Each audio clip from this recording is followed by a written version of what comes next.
Remember Adam said that we need a jingle.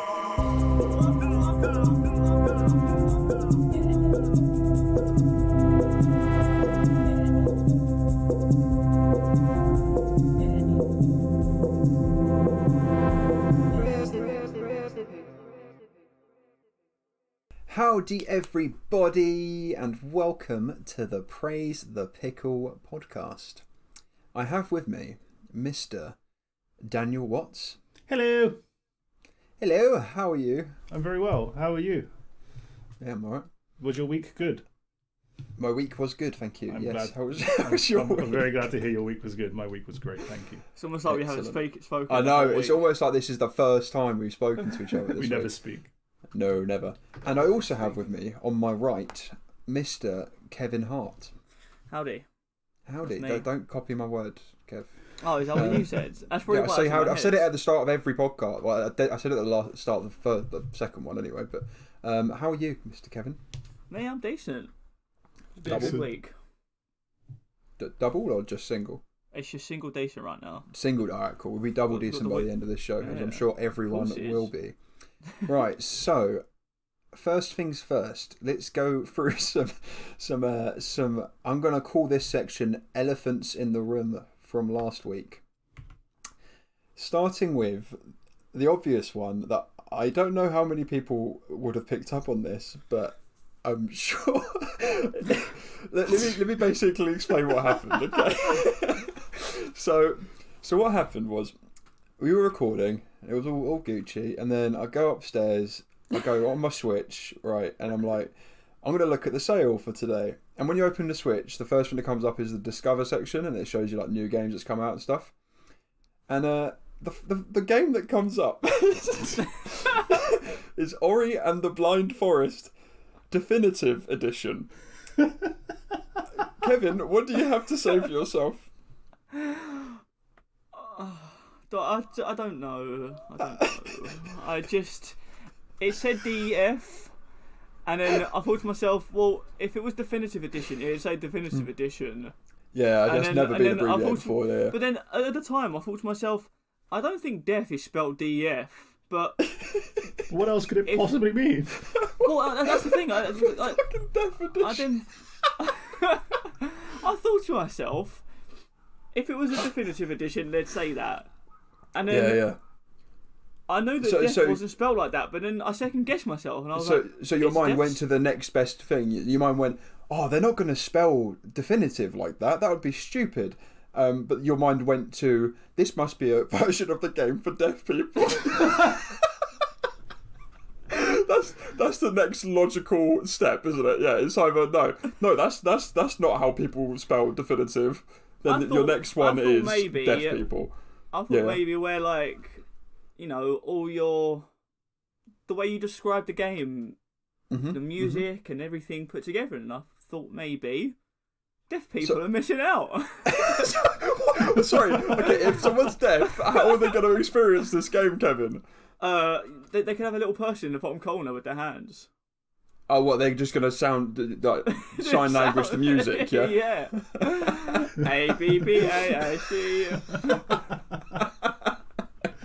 He convinced us, to be fair. We both kind of went along with it. Yeah. I questioned it, man. I questioned it. It was a long did question podcast. it. I was tired by the end, but We were tired. part of me was just thinking, what? Doesn't sound right. Since when have they made an edition for a game just for deaf people instead of just adding in subtitles? When you text me that evening after recording, and the penny dropped, it was just one of the funniest moments. So good. Okay, why not that? Why not have subtitles? Well, they probably might have subtitles. Well, it doesn't have any dialogue in it, but any game would have subtitles in it to make it accessible for deaf people. They wouldn't just make the game and then make a deaf version of the game. I found myself a market. Don't worry. The next big thing for deaf people. All right. Anyway, let's move on. So Kevin, you're an idiot. Okay. So next thing I want to bring up is divisions in football. Right. So apparently you were saying that just now that divisions are exclusive to the game. It's not exactly exclusive, but it's a, for example, in a lot of other competitive games, it has it has bronze, silver, gold. That it's essentially that, but instead it has Division 10, Division 9, Division 8 going up. So Division 1 is the highest you can possibly be. So there aren't any divisions in real life football. It's kind of a division, but they don't call them. You do. No. I just want to clarify, okay? Because last week I said, so is Division 1 where Man United are? And you just said you're going to stop talking or whatever you said, and you were all... Yeah, because Man United, you don't play against Man United, you play against other teams. No, I know, but are Man United in Division 1 in football? I guess it is the top league, so sure.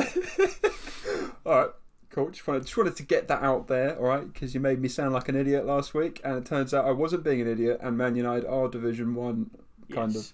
Yes. If you went to someone that plays football saying Man United are in Division 1, I'm sure you'd get a lot of claps. Not a lot of blue stares.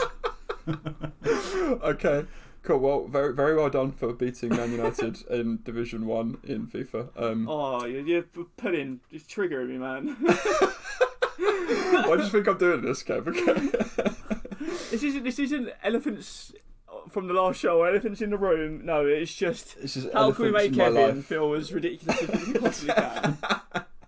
Well, if you upped your game, Kev, then you wouldn't be the star of the elephants in the room segment. I did up my game. I won Division 1. All right, cool. So we had a jingle last week, which was kindly made by Mr. Daniel Watts. It was the best thing. It was a joint effort. Nah, man, it was so good. I loved it. I just wanted to bring it up because it was so good. And if any sort of feedback on the jingle, Dan takes criticism very well. Don't you, Dan? He's the criticism man. The criticism man. But to be honest, I'm going to disagree with anyone that says anything about the jingle because I think it's amazing. So yeah. And also, finally, this isn't an elephant in the room. I just wanted to say thank you everyone that's so far that's listened, because according to our very rubbish statistics system, which is probably completely wrong, we have had 103 listeners. So we reached 100. Woo, woo, woo. Yeah. And we're worldwide. We have people in the US. Hello, our US brothers and sisters, and Canada and Finland, and yeah. Exciting. So we're so thank you everyone so far that has listened. Wait, you say Finland? Finland? I'm sure I saw Finland, yeah. Oh my. Yeah, it's one person, There might just be he's my boy, man. Mate, whoever that Finland person is that's listened to the podcast, message in and you'll get a free $10 Amazon. Or whatever the currency is in Finland. No, it's always dollars. It's always dollars. Okay. Always dollars. Finnish dollars, yeah, fine. Cool, yeah, so welcome again, everyone. And we're going to move on to the top 5 of this week, which was kindly given to us by Kevin, and it's so bloody hard. This was difficult. The top 5 gaming disappointments, or in brackets, games that we thought were going to be dope as hell and came out and were naff as hell. So let's start. I think I haven't started yet. I'll start this. Yeah, you start. Oh god, I haven't put them in order. Shit. Not gonna lie. Sorry, guys. Right, I'm going to start with Final Fantasy 15 as my number 5. Oh, I liked that. It wasn't bad, right? But like I have played all of like the modern ones from like 10 and 12. I loved 13 was one of my favourite games, and I loved them all. And then 15 was just a bit disappointing, I guess.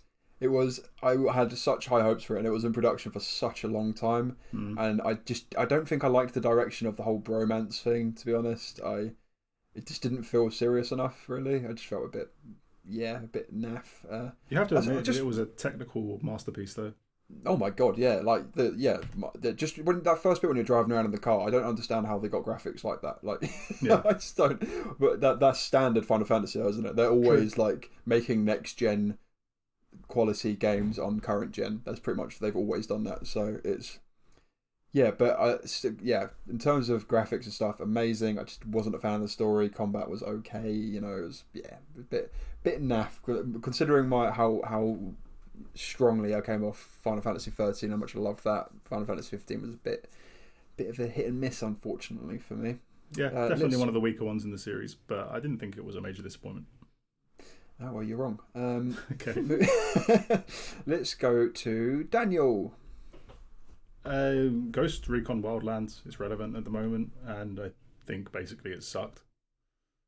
Gunplay was awful. The open world was really nice, but it's just one of those games that looked really, really fun in the original trailer, and when you got around to playing it, it just felt janky, and the driving was horrible, and there's nothing special about it. Kevin loves this game. Oh yeah, man. You did. You were like, no, you kept asking me to play it. Yeah, because we'd started it. All right. Completionist Kev over here. Far Cry as well. We've started that. We never. Oh yeah, I'll go back to Far Cry, but I feel really like as if I've finished and I've achieved something, or when you finish a game. Yeah. Like for example, The Division. We finally got to the end of that. That was like a massive weightlifter off our shoulders. We didn't have to play that game.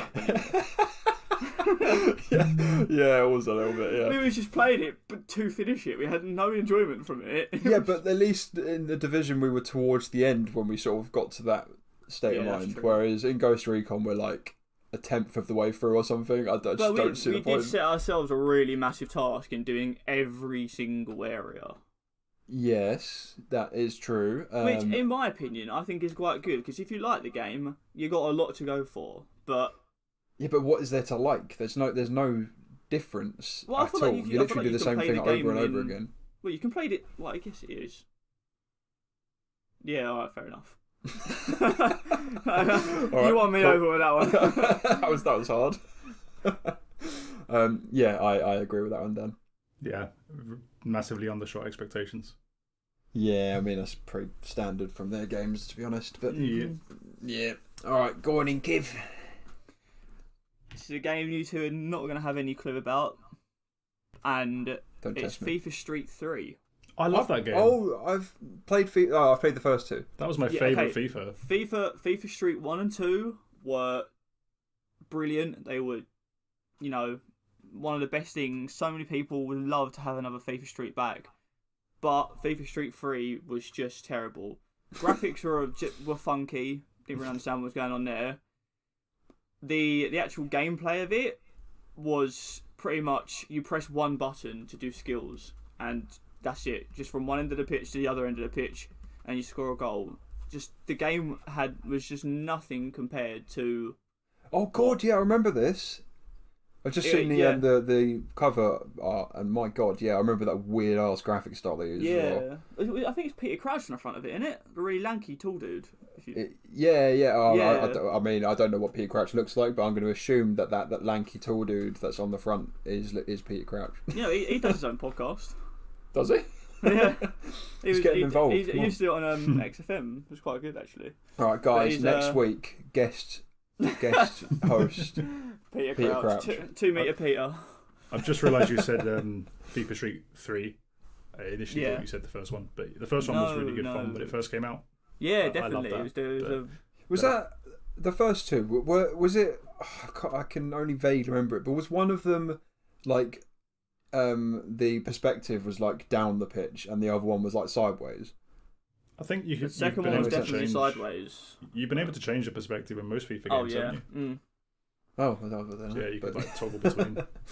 Yeah, I think that's the only thing I remember about it, to be honest. Yeah, I'm more of a Mario Super Striker fan, to be honest. The legendary one, that is. Yep.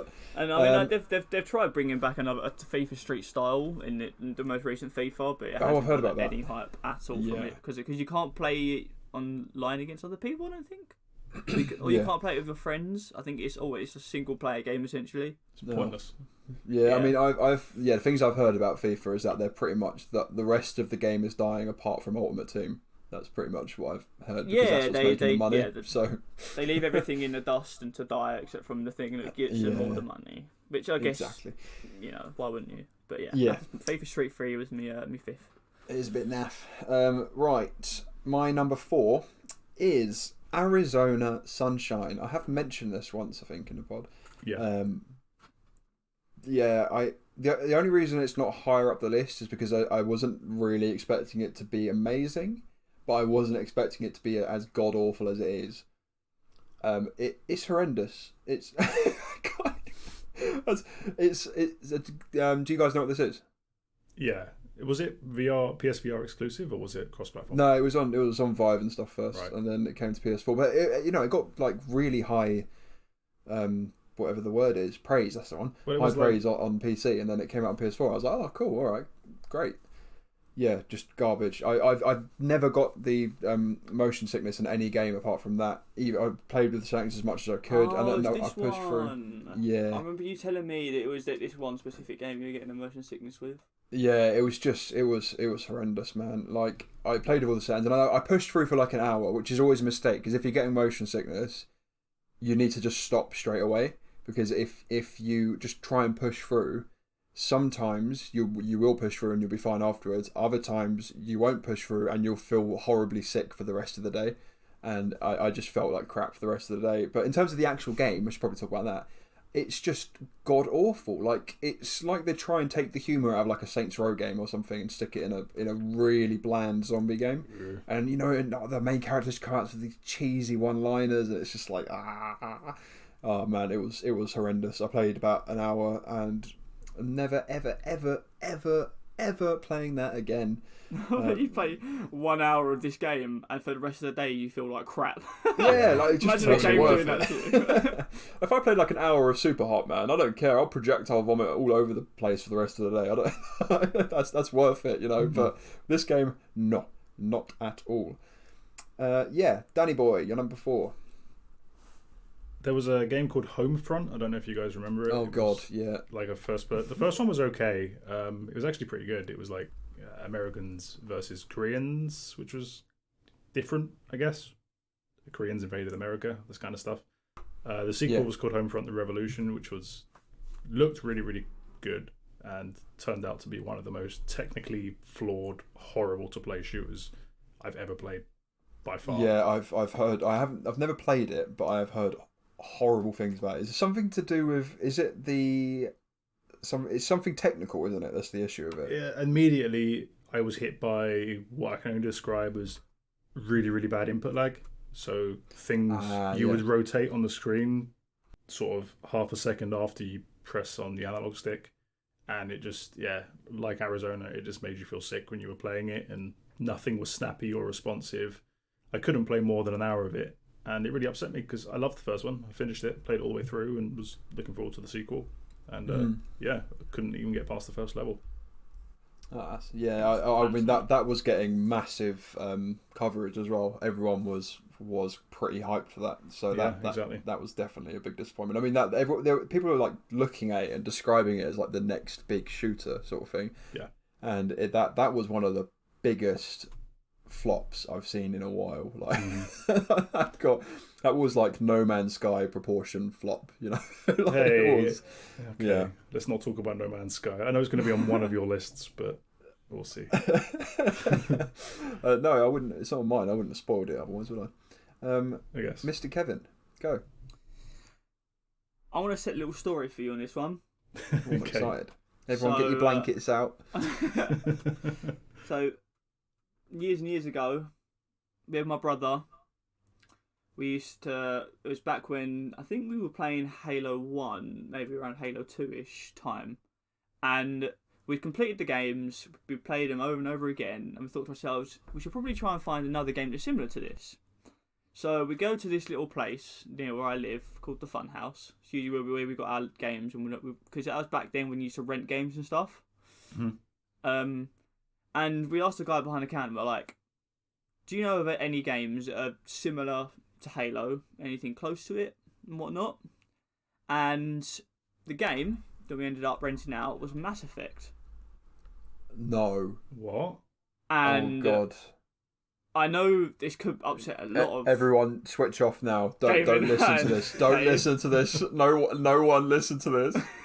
Because I know people love Mass Effect. Like, I know people just adore it. But when we got this game, oh God, we were playing it.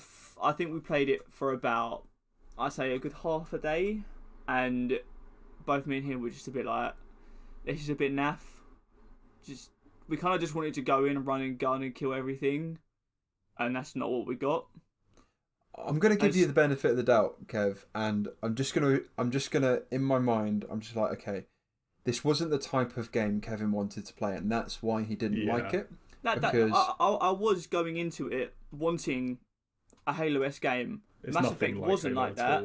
No, it's nothing like that. You know what? The worst thing about it is that it's really put me off of any Mass Effect game to even want to play it, because of this one moment of playing this game, it just being so crap, and all these other Mass Effects that have come out, and people, man. Okay, it being crap for what I wanted. I'm not doubting the game is. It might be very good if I know what I'm going for playing Mass Effect. Then maybe I should even give Mass Effect a go, going by that. But at the time, expecting a Halo-esque game, you won't be able to play it now. The first one in particular is very outdated now. But like, I can imagine that. Yeah, but I mean, Mass Effect 3's out, isn't it now? Is it 3? Andromeda was the last one. We won't talk about that. No, we won't. that doesn't count. That's not a Mass Effect game. No, stop. It's not a Mass Effect game. I refuse. We'll blame the guy in the store for that one. It was his fault. Yeah, he gave you the wrong advice. Yeah, because Mass Effect is it's an amazing game. It is that, but it's just not the right vibe at all for what you are after. Yeah. Yeah. All right. Fine.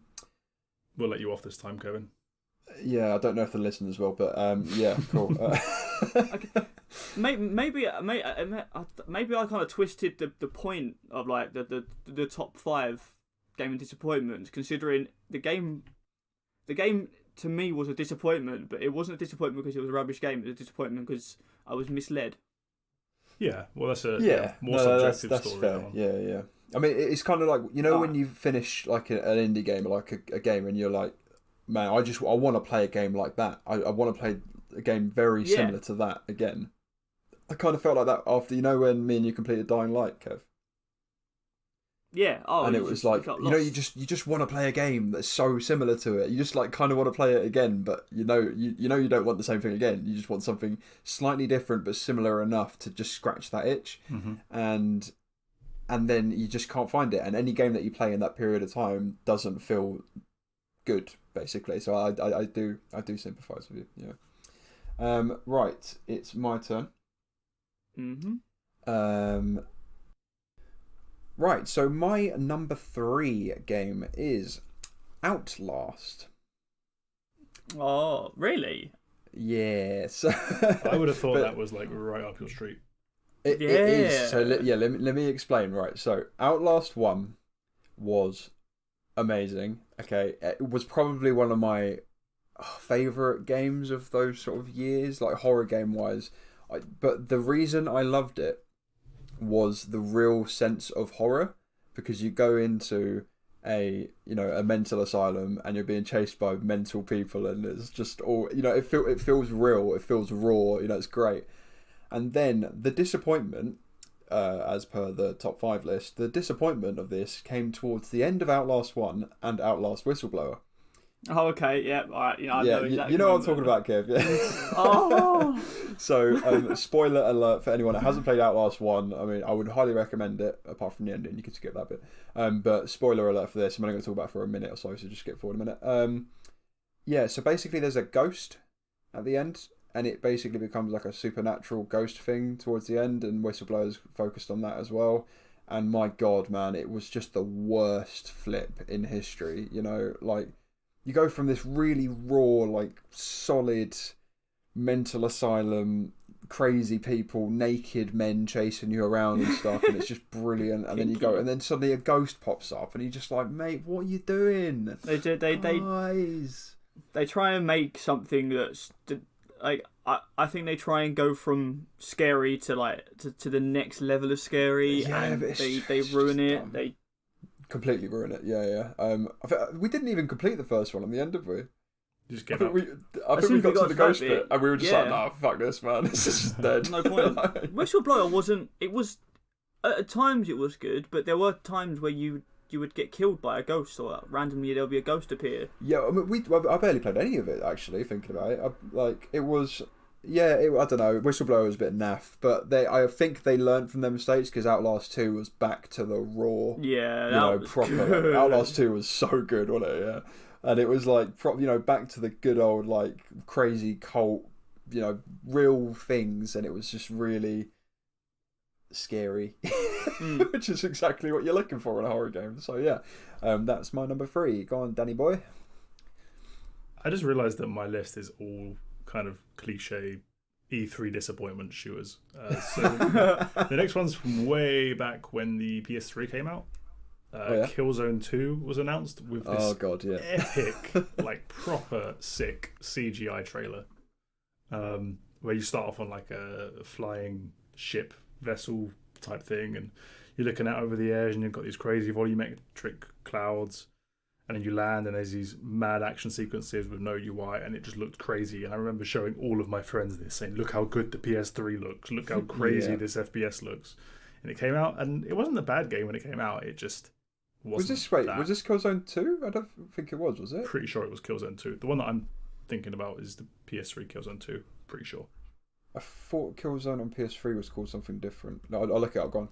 Yeah, the Killzone 2 trailer. If you look it up, you should find the CGI trailer that I'm talking about. But yeah, at the time, it just looked so good, and just it was sorry. Am I wrong? Am I wrong? Fact checking, journalism. Killzone. It was called something else. I am the best journalist ever. Go on, fact check me. I'm trying right now. Come on. I think it was Killzone 3. I'm pretty sure it was Killzone 2. I thought Killzone 2 was on the PS2, because I remember playing that, and it was really good. I remember Killzone 3 was meant to be sick. Right. There was meant to be there was so much hype around Killzone 3, and it died very quickly. If you type in Killzone 2 trailer, it comes up. Yeah, no, it was the Killzone 2 trailer. Yeah, I'm wrong. Go on. Sorry. But yeah, Killzone 2, as I'm saying, it wasn't a bad game. It was a good game. It was this really unique, solid shooter. The first one was great too, but it was nothing like that E3 trailer. So there was a sense of, I got really done here. It was one of those. I think that was one of the first examples I can think of how a cinematic trailer could make something look it was one of the earliest examples of that, for sure. Yeah, and then go from that to the gameplay, and it's just like, this is it. Okay, cool. But I think it's easy to show a video of something looking sick, and portraying that in an actual game is so much. Yeah, well now we know that a video compared to a game, it's very different. Now we know that. Now we're kind of used to it, and we prepare for the downgrade that comes with the game release. But back then, when the PS3 was being teased and they were showing the first bits of gameplay, people were like, "Oh my god, game graphics might actually look like this." Whoa. And we were all duped. No, I'm fully on board with that one, definitely. But like you said, it was actually a half decent game. Like, it wasn't great. Yeah. It was like your solid 7 out of 10 game, wasn't it? Totally. Like, not even that, 6 out of 10 maybe. But yeah, it was all right. Go on, Kev. Okay, mine is I don't know if you guys have ever played it before, but Gran Turismo 4. I'm sure I have. On the PlayStation 3. I played it on the PlayStation 2, but I think it was in that generation where the games were still coming out on both. Okay. Yeah. So Gran Turismo 3 played the living sauce out of it, yeah? Me and my brother, and I specifically remember a time as well of course. when is there any game you play by yourself, Kev? But back then, man, it was all with my brother. But there was, I remember one moment as well. My sister wanted to play a game on, I think it was on It was either play a game on Xbox and they tried to put the memory card of PS3 into it or something, or tried to do something with a in some weird way, and basically like ruined all of our Gran Turismo 3 data. We put hours and hours into it. Ooh. But with that, it made me so excited for Gran Turismo 4, and the game was so long-winded.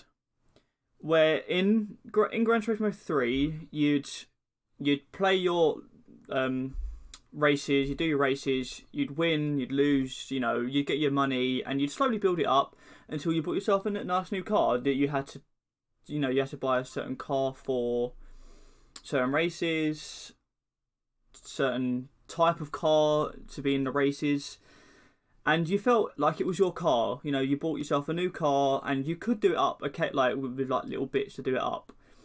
But Gran Turismo 4, they introduced second-hand cars, second-hand, just everything, and instead of you having to win a game or win a race, and you can win a few races and you get to buy a brand new car, you'd get such little amount of money that you'd have to get yourself a second-hand car, and you'd have to keep that second-hand car going. So you'd have to buy new parts for it. Take it for an MOT. That sounds quite fun. But I think the problem for me is that you didn't ever feel like anything was yours, because to get a new car, you had to play so much. And that's only a pretty pants car. Whereas if you compare it to, you just didn't feel like anything was yours in that game. You go, I don't know, I think just because in Gran Turismo 3, I played so many hours into it. I mean, there were certain races where you had to literally drive for an hour around the same race track. Yeah, the endurance ones, yeah. Yeah, and then in this, it was. Well. I feel like maybe now, when I'm a bit older and I probably know a bit more, I'd probably understand it a bit better. But back then, I just felt... Yeah. I just felt it's too much of a... I say that. I mean, every game nowadays, really, you do need a grinding. Yeah, but I know what you mean. Yeah. When you play a racing game, you just want to drive around in really fast cars and have fun. Like, you don't want to... Well, most people do, yeah. Yeah, it's not... You don't want a bloody life simulator, it's like, oh, this is what can happen when you buy a second-hand car, the main gasket could go and then you'd have to buy a new one.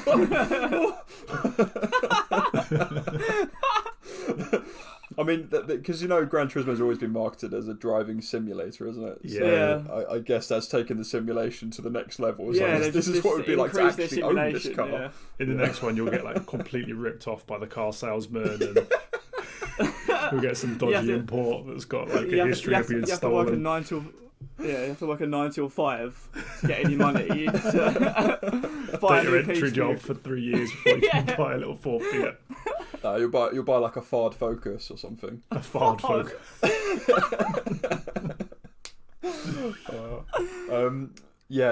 get that. Again, it feels like it's not necessarily a bad game. It's just not the racing was possibly not.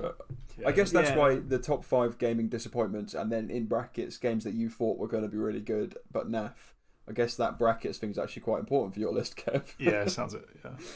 I think my next few ones are more along the lines of what it's meant to be. It's your bloody list. I know. But no, that's it. It's all good. All right, go on in. Oh, it's my go, isn't it? Yeah. It's my go? Yeah. Right.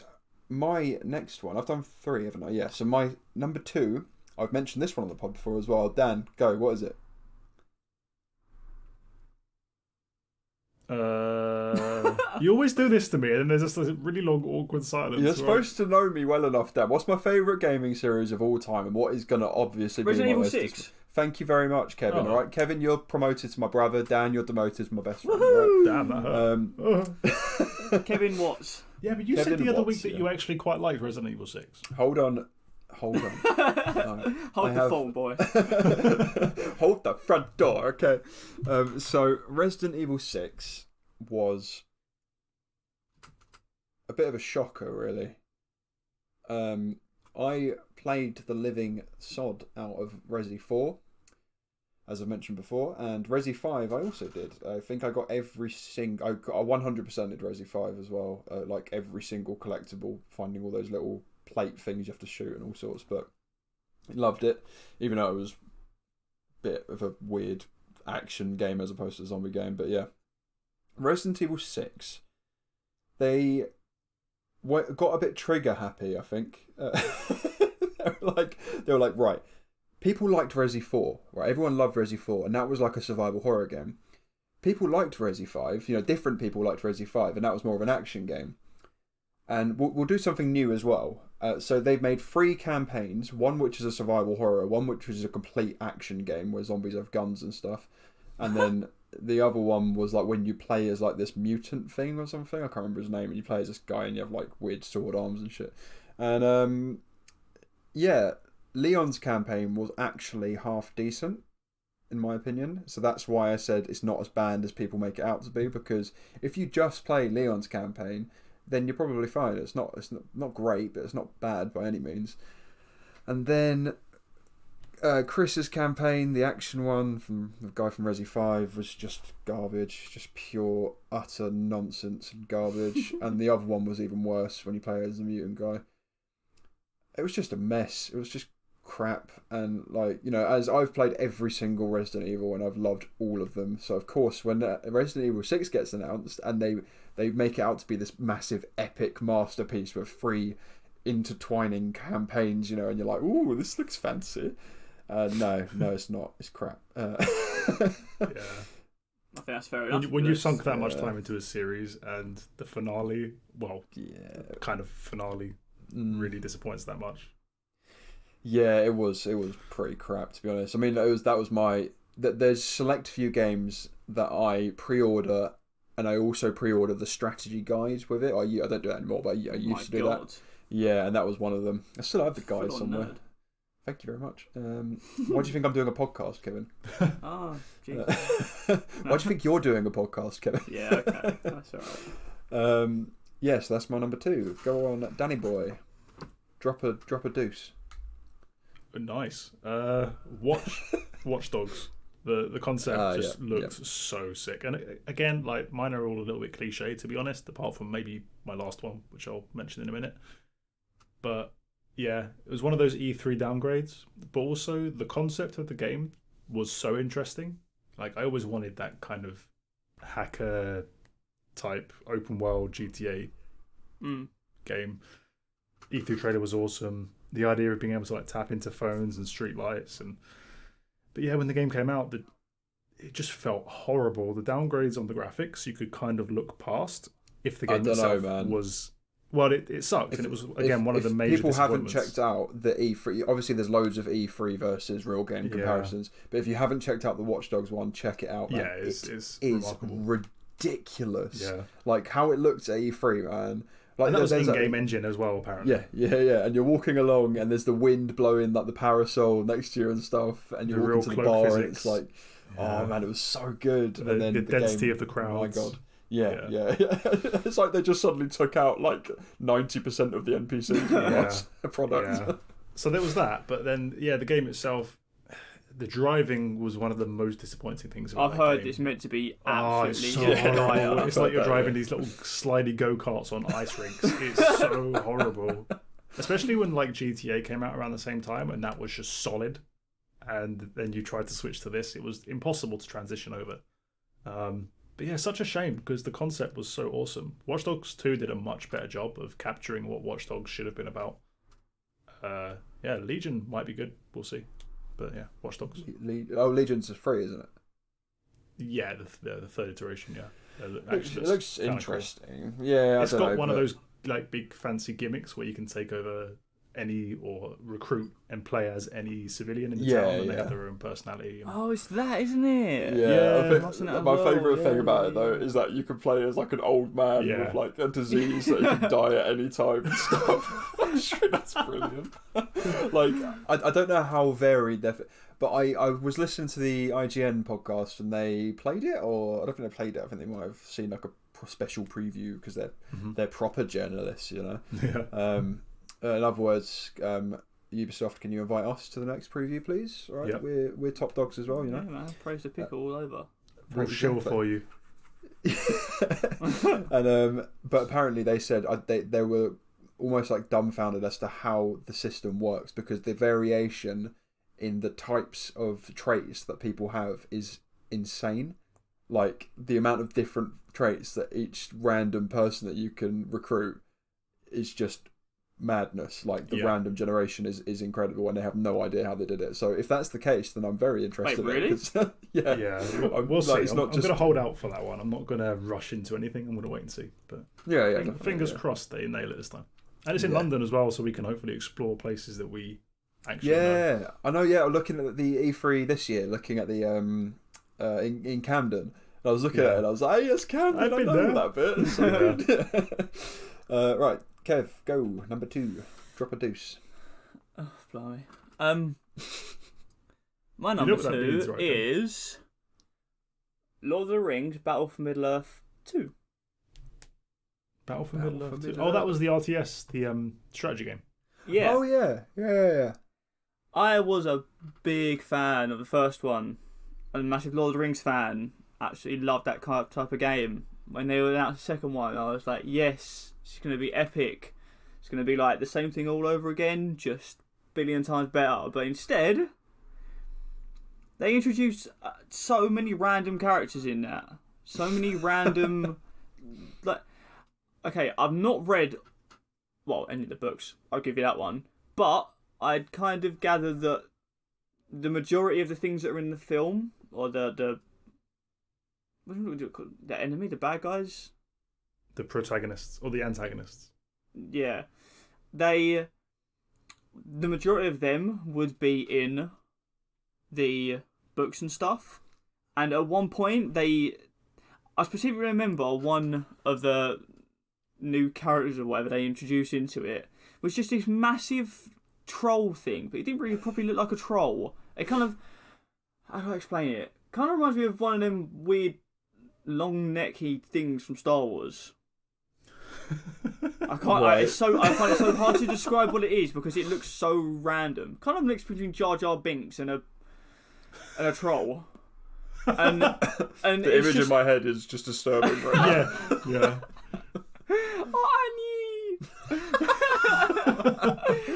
Lisa got to crush you.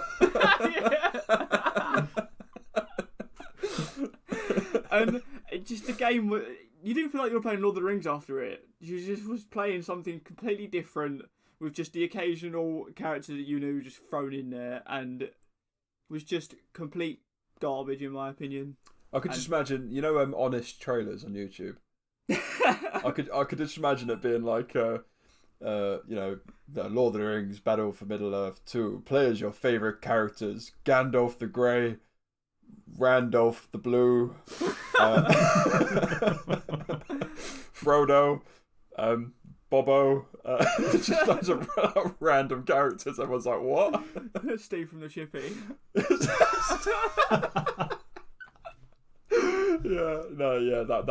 That would just be annoying. But that's my second. It's a shame. Cool. The first one was great. I loved the first game. Yeah, it was good. Didn't play the second one. I didn't even know there was a second one, to be honest. Just don't. I think Kevin just made it up. Just like I made all the characters up. That was the best thing Kevin could come up with, and for a weird character was Jar Jar Binks crossed with a troll. Right, my number 1 is I can only think of 4, but this is the biggest disappointment of gaming ever, in my opinion. And it's not like the final product of a game being bad, it's the final product of a game never happening. Oh. It's PT being cancelled. Oh. Yeah. Yeah. So PT, the trailer was the best horror game I have ever played, without a shadow of a doubt. It was mad. The trailer, you mean the demo, right? That's what I meant. Yeah, demo. Yeah. Some people call them trailers, but it's cool. Yeah, it was a masterpiece. Like, it was. I've probably put about 3 or 4 hours into that demo, and you walk down one hallway. That's it. You walk down one hallway a billion times. We played that all in a uni together. Yeah, we did. Yeah. And things change every time you go around and stuff, and it's just, that constant, dread that you have, like that something's behind you, and just that it's such a simple mechanic. Go through one hallway over and over again. You become so familiar. I could probably draw you that entire hallway, like with every single detail in it, because I've seen it so many times. But like that in itself is so clever because you become so familiar with this hallway, you notice the tiniest things that change, and it is so ingenious. And it got cancelled, and it made me really sad. Do you want to hear something creepy then? Go on, Dan. So PT continues to creep people out. There's a dude a little while ago that managed to reverse engineer the demo, the files in it. Yeah. And you know that feeling that something is always behind you? Mm-hmm. He managed to do something with the camera in his hacked version of the game and basically look behind the character, and there is always something behind you. Oh man, no! Yeah. Oh, that's mad. Yeah, it's always following you, and it's just a few steps behind you. Spine. Yeah, and there's a camera in the game as well that you can get in play with the files and do extra bits and pieces. So yeah, it continues to have a legacy. But by the way, cool. on the recording, you would have just heard me itch my arm, and that was the goosebumps from that. So just to let you know, okay. So that was by far my biggest disappointment ever. Like, you know when you just have that thing that you just love and adore, and then it just gets cancelled, and it's just and it's cool. I think that game that demo is going to go down in history as like a masterpiece in horror. Like a game in itself, isn't it? Yeah, and you know they've tried to recreate it with that something drive, whatever it's called, Annabelle Drive or whatever, Arabella Drive. That's where we lived, wasn't it? Whatever it's called. You know, there's a PC, you know, like a fan made version of it of what they think it should be, but it's nowhere near as good. Yeah. Shut up, Kev. All right, yes, that's my top one. Go on, Dan. My top one's also a strategy game. Loved the Dawn of War series, particularly. Oh my god, I was thinking about this. Yeah. As Kevin said, thingy. The Lord of the Rings one. I was literally thinking about the. Yeah, go on, sorry. Dawn of War 1 and all of the expansions. Phenomenal. Amazing. And as we've said before, we're both big 40k fans. So, you know, it hit that spot of just being able to do the 40k stuff. Dawn of War 2 was a very different game, but still pretty good. Dawn of War 3, I played for the first time at PC Gamer Expo, just briefly on a demo station. Seemed pretty good on the demo, not gonna lie. Graphically, pretty cool. You could get Titans and all sorts of stuff like that. But when the game came out, it was essentially a MOBA, and it was god-awful. Mm-hmm. The thing that I remember the most is not being able to rotate the camera at all. Oh, yeah.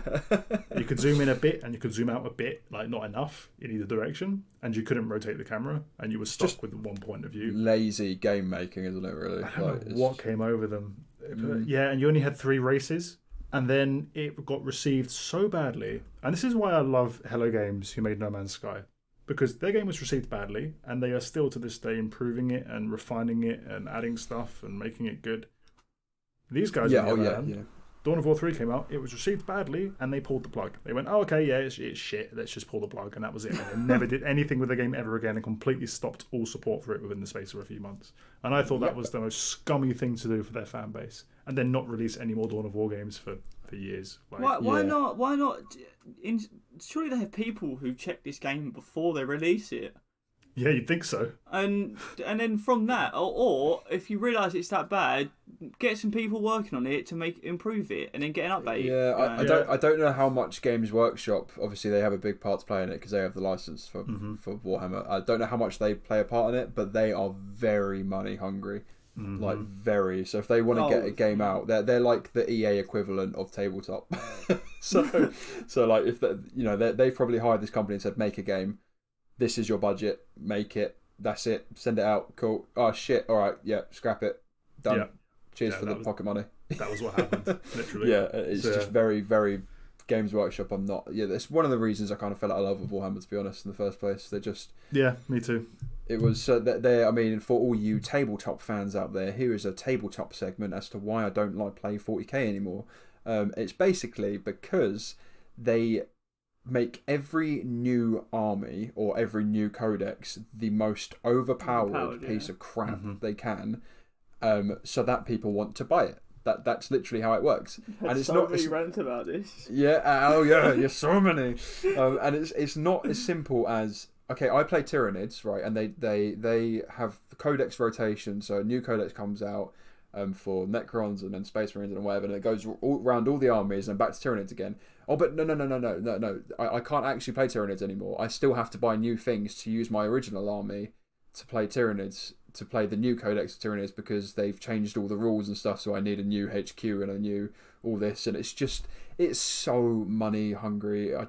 I hate it because I love the game. I love this. You know, I've played it. Me and you, Dan. Now we've played it for years. Like, I mean, I remember playing Lord of the Rings one with. Oh, that was so good.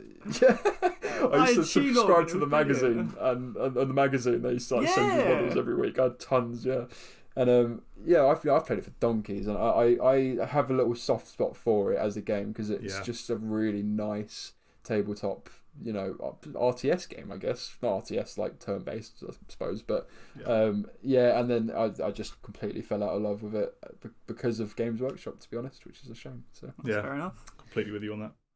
So that's my number 0 gaming disappointment. Who's next? Kevin, you're last, aren't you? Come on. Yeah, mine. And okay, Ben. Hello. You 50-50 agree with me on this one. We'll see. Maybe it's a bit harsh putting it first, thinking about it now. God. But Evil Within 2. It's. I don't want to agree with you, but I do in a way. Yeah. In terms of disappointments, because of of how much I love the first one, the second one just didn't. Was it Evil Within? The very first one, I wanted to play it all the time, and it was brilliant, and the whole way through was amazing. Then they released this one, and I'm pretty sure we spoke on it last week or week before, that it doesn't quite hit that Evil Within thing that it had, the story, the gripping story, and but there's the important factor, the reason that I didn't get on with it, I think, is pretty much I don't think horror games work when they're open world. Yeah. I think that was the main thing. Like, you need those tight corridors and linear. Hold on, sorry, my cat's trying to attack my microphone. You need that, you know, that linear story that you want to get from where you begin in the game in your rubbish situation to the conclusion at the end. You know, you don't want to be faffing about, running all over the place, getting collectibles, and it just takes away from the atmosphere, you know. Yeah, and that was one thing I felt as well, is that when, for example, you had like an item that you needed to get to the next part, but it was all the way across the other side, and you could fight your way through, but there's no point of fighting your way through because you just use up all your ammo and all that stuff. So you end up just crawling around, dodging everything, and I guess that's maybe part of it. But whereas an actual horror game, you want to be fighting your way to your what in this case would be fighting your way towards it, and then the jump scares. It's very rare that in an open world you're going to get yourself jump scared because it's so not. So you can, but I think let me. I need to sort of stress that it's the type of open world it is, because technically Resident Evil games are open world, right? Not all of them, but lots of them are. So Resident Evil 2 Remake was open world because you could go around any part of the map whenever you wanted, but it still had that atmosphere. Like you said, the issue was with the open world in Evil Within is because you can see everything from so far away, because it's like open fields and long roads and things like that, and it was kind of like, well, how are you going to get jump scared if you can see a zombie thing like a mile down the road? You know it's there. Like, there's not. There was the occasional jump scare, I guess, when you walk past certain things and whatnot. But yeah. So that is whether or not I keep that number one. I think it was just because of how much I like the first one. Yeah, I agree. I'm surprised I didn't think of that. I think one of the I did consider it, but I didn't put it on my list because I didn't want to upset you. So. So did I mean I upset you? I upset you? Yeah. It's fine. I'll let you off. I'm looking forward to speaking with you guys about Evil Within in a couple of weeks' time. Yeah, so am I. Right, cool. So that's our top 5 done. That was long. Wow. Well, thankfully we have. I'll let Kevin talk about feedback actually. Yeah. So feedback part again. We're speaking it every single week because it is the bit that we want most. We enjoy listening to your guys' feedback and stuff. Yeah. Listening to how you feel we are, if we can improve and stuff, whether we've got any questions, and it would be brilliant if we could have some responses, and you can do that on Twitter at praisepickle. At praisepickle. I was reading the email. Or you can email us at praisepicklepodcast@gmail.com. We do now have a Facebook page, which is Praise the Pickle. Praise the Pickle podcast. Podcast. Yeah. And then we will be possibly starting up a YouTube channel, but that will depend whether we might be uploading some gameplay and stuff to it. But that bit's all in the works at the moment. Yeah, so we might consider doing streams and stuff, and obviously upload them to YouTube and whatnot. But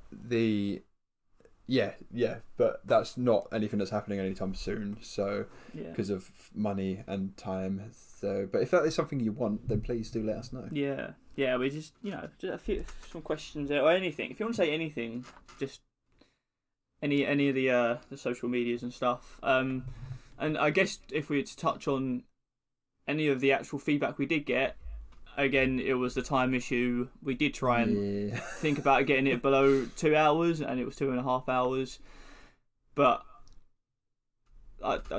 whether or not there's many excuses for that, but I think last week it was quite a busy week. Yeah. So, yeah, we are working on it, and we are trying to formalise a structure so that we can get that below 2 hours, because we realise that it is a lot of time to listen. To be listening to the sultry sound of our voices. As sexy as mine is, but... Alright, news.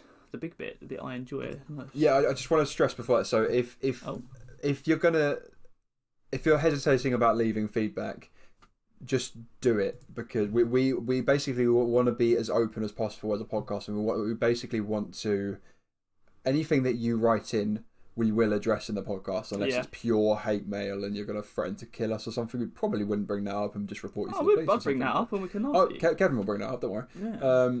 But yeah, so if there's any questions about anything, literally about anything, you can ask me what my cat's name is. I'll keep that under wraps just in case anyone is curious about my cat's name. And yeah, anything you want to ask us, do please on any of those social medias or website, just give us some feedback. You can tell us we're rubbish if you want, we don't mind. Please. So on to news. Go on, Dan. We have also a little bit of exciting news for you guys. Our YouTube channel is now live. Our videos, our podcasts are the only thing on there, and we have... Oh, it is? Oh, blimey, that's news to me. 1 view. That's me. Oh my god. I did that. Oh, it's you, Ben. Oh, never mind. Thanks that's sad. Yeah. Damn, that broke. I am 100% of our YouTube audience. Either way, that's exciting. That's news to me, and I like it, and I'm happy. Awesome. Good to hear. Okay, we've got quite a lot of news, so I'll do my best to get through this as relatively streamlined as possible. Yeah. Oh god, where to start? I'm just going to start at the top. It's a good idea. So it's usually where people start when they read. What is essentially a rumour, which is clarified by a patent that Sony have put out. So, do you remember the Stadia announcement? They were showing a few different features, and one of the features that they showed was Google Assistant built into the system. So at some point in the game, if you were lost or stuck or confused about something, you could say, "Oh, how do I get past this bit?" to your console, or you could say, you know, how do I kill this boss? And it would read out and give you some sort of live guidance. It's looking like the PS5 is going to have something just like that. So how much do you guys want to bet that feature won't be on Stadia for a long, long time? It's gonna. Also, I can see it working for a bit, but whether or not it's going to be able to. I mean, to be fair, if I was playing on Stadia, I would use that. Like the amount of times I'm playing games, you know, when you're playing a game you're not really in love with and you don't really want to figure it out yourself. Yeah. And you just sort of look it up. Spend your time on something more important. Go play your cat. He's not important. He plays with my feet while I do podcasts, which is great. Thank you, cat, whose name shall not be named. I almost said it then. I won't. So yeah, I thought that was kind of cool. Hopefully it's nice and versatile and you can tell it to do stuff like play music and various other things. So yeah, that'd be cool. I wonder how it will work in terms of mics, as in like. Well, the PS4 has a mic in the controller, doesn't it? So I'm assuming. Does it? No, it has a speaker in the controller. Wait, yeah, I think you're right. Yeah, it doesn't have a mic. Yeah. So, but I mean, there were rumors about the Xbox having a mic for Cortana at one point, but I think people were worried about battery life because PS4 battery life, controller battery life is pretty crap anyway. So I don't think that would help things. I think it would only work if they had like a mic built into the console that picked up everything in the room, kind of like the camera does, Alexa or something like. Yeah, exactly. Yeah. I'll move on from that. Switch Lite. So there was obviously the Joy-Con drifting issue. I think we spoke about that last week, didn't we? Yeah. So Nintendo have actually released a new Switch model, quietly. A new Switch Lite. It has a slightly different model number. It's like a second variation. So there's a chance. There's two potential explanations for this. One of them is it's purely a development kit that they're going to send out to developers so that they can tweak their games for the normal Switch model and the Switch Lite for those very minor differences like screen size and text display and things like that. The other rumor is that it's potentially a fix for the Joy-Con issue. So they might be addressing that any day now. So that's another little rumor for you guys if you're interested. Yeah, that is interesting. Yeah. Sorry, my cat is being a nightmare right now. He just knocked over my microphone. Luckily, it was muted. But yes, but. That's interesting that they've done that really quietly, though. My only, I guess, like you said, my only guess about that would be that if it was the developer kit, whatever it's called, and not the thing, I don't see why they would do it quietly. If they're fixing the Joy-Con issue, why would they not just advertise that instead of getting grief still? I'm swaying more towards it being a dev kit, to be honest. Yeah. But we'll see. I'm going to go through some of these quicker ones first, and then get onto some of the more interesting talking points. Yep. Death Stranding, we know already has some kind of asynchronous online element. So things like that you do in the world affect other people that are playing the game. What they have said, I think this is just a really nice little gesture that not enough games do. They've said that it doesn't require PS Plus at all. So even if you're not paying for the online subscription, you'll have full access to the online features of the game. I thought that was a really cool little goodwill gesture or tidbit or whatever you want to call it. Just thought I'd mention that one as well. That's interesting, that choice. Yeah. I don't know. I'm surprised PlayStation gave the go-ahead for that, to be honest. Sony, even. Sony, I'm liking what Sony are doing these days. So I actually segue from that onto another bit of slightly bigger Sony news. So we know that some games are supporting crossplay. Yeah. Modern Warfare being one of them, where everyone can play together. So Sony have now moved the crossplay feature out of beta, and what that means is any developers developing for the PlayStation can now turn this feature on if they decide to do so. Yeah, which is really cool. It's great, yeah. Brilliant. It's only like a year later than everyone else, but it's good. It's a bit late, but it's still good. It's still there now. Should we take it back a year when they were like, it can't be done. When they just basically said it can't be done, and then Microsoft and Switch were like, yeah, it can. Pretty sure it can, man. But those are the good old days. Sorry, no, wait. Let me. What was their quote? We want people to experience it the best way that they can play, which is on PlayStation. Why the hell does that mean anything to crossplay? I have no idea, but yeah. I'm still a bit bitter about it, but glad they've done it. It was interesting how the news came out, though. I thought so. They were having an interview. Somebody at Sony was having. His name was Jim Ryan. Was having an interview with the Wired magazine. Classic Jim. And it was just kind of slipped in there at the end that it was coming out of beta, and it wasn't really. They didn't make a big deal about it. I guess it's because not many games support it yet. Yeah, I think it's really promising primarily for games like Destiny, which is going free to, or Destiny 2, which is going free to play. Yes. It's one of the biggest things that game is missing as a primarily co-op experience is full crossplay. So that's pretty exciting, I think. Another bit of Sony news. PlayStation Now, they've just dropped the price. I think it used to be like 20 quid a month or something. It was steep. 20 quid a month. On top of the PlayStation Plus. This is dollars, by the way. UK listeners. Sorry, yeah, dollars. Yeah, We're catering to our 8 US listeners right now. So yes, it costs 20 currency, and it's now 10 currency. And also they're going to include things like God of War. Yeah. Oh. Did you see about this? That awesome. is seasonal. Did you see that? Yeah, I didn't actually read into what that meant. What do they So mean basically, what they're doing is they're releasing games in seasons. So God of War, or maybe Uncharted 4. I can't remember what. There's 2 big games at the moment, but they're only available until January, I think. Oh. So they're basically releasing their bigger games in seasons to get people to sign up, pretty much. Yeah. Which I think is an interesting choice. So I find it very odd because they've just put God of War on the PlayStation Classics collection, and so it's £16 now. Like, surely if they just put it on there, more people are going to sign up PlayStation Now, which is better currency for them anyway. Like, it's it's solid currency every single month, £10 a month, or £16 in one go. It just seems a bit odd. Like, why not just put your heavy hitters on there, like Xbox do? They're making a killing at the moment. So many people are on Game Pass because it's like, Gears 5 comes out, play it day one. Outer Worlds, sick, it's so good. Yeah, like, I don't understand how I know that they're moving in the right direction, but I don't understand what this little stop is for. Why have they gone, you can play these, our massive exclusive games, but you can only play them for 3 months. So it just seems odd. Yeah, it's interesting that they've chosen to end it just in January as well, obviously just after the holiday season. Okay, remember my catchphrase, journalism? I'm not very good at journalism, so I don't know if it is January, but I think it was 3 months, 4 months, something like that. Yeah. But yeah, they're obviously trying to compete in that space, which is a good sign. Yes, definitely. Yeah.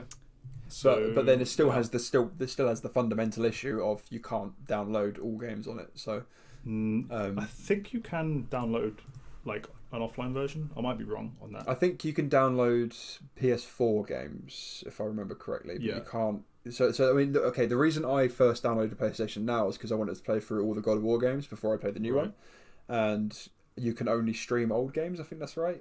Oh, I see. Yeah, that makes sense. Which is a real shame, to be honest.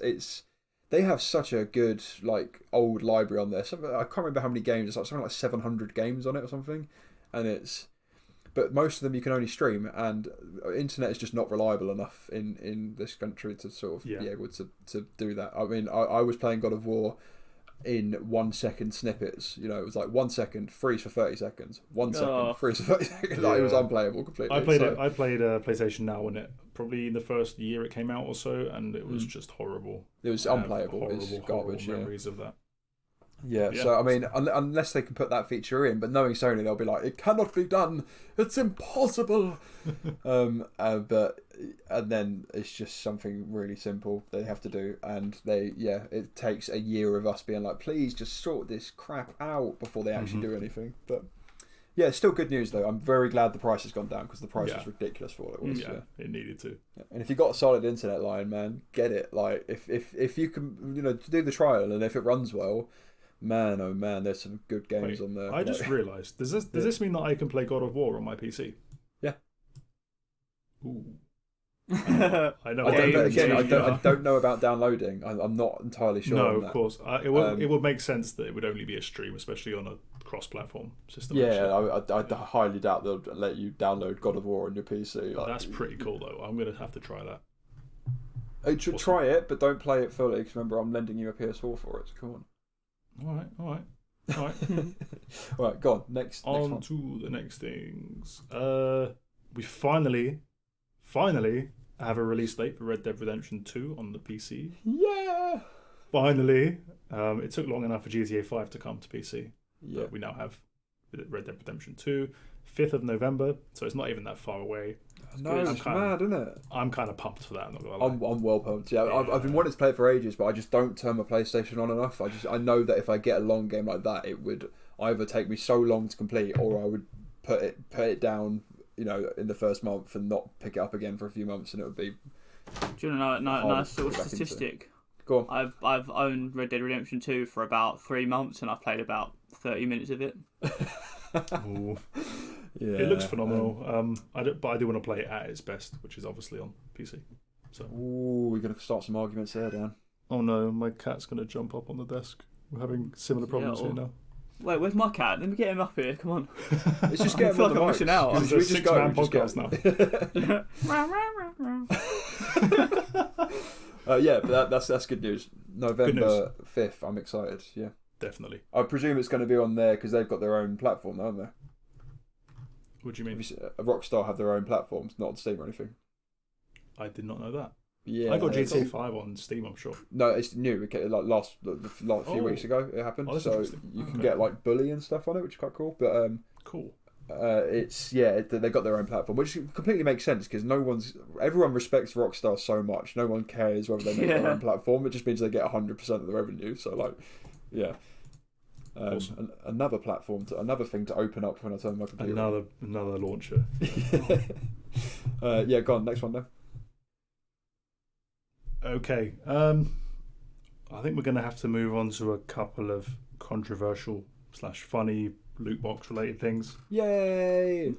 It's the theme of the month, loot boxes. Oh, I heard about Ghost Recon. Theme of the year. So people are saying that it's actually hilarious how many microtransactions this game has. So what, Ghost Recon Breakpoint? Yeah. Really? Oh. Yeah. An insane amount. Not only are they selling skins and cosmetics for every single part of every weapon and every piece of clothing you can get in the game, they are outright selling attachments for guns and guns themselves. What? And their argument for this is, well, it's a co-op experience. It's just it's a way to do things a bit quicker and to save yourself some time, completely bypassing the fact that you can take anything that you have in the single player mode directly into the multiplayer mode. It makes absolutely no sense. What, really? So, what PvP you can buy guns for? Well, you buy them in single player mode, and then when you play the PvP, you have the exact same gear that you have in single player mode. So essentially, you can buy guns for PvP. Yeah. Wow. And it's like essentially a loot shooter, right? Good so you have rare and epic items, and you have like different gear qualities and things. And yeah, you can literally go on the store and just spend insane amounts of money on pretty much anything that you want. That is absolutely ridiculous. Yeah. I am going to add a little thing in here. I did read that they have removed a lot of this. Ooh. Why is that a fucking decision in the first place? Is that a response to the but they did specifically quote for now, so they've removed great the the really really controversial bits of it all. So I'm guessing the bits where you can take it into multiplayer. But they've done it for now. That probably means they're doing it so that they will sell more copies of the game, and then they'll just add it all back in again. Yeah, probably. Yeah, actually, yeah. That's pretty much what's happening.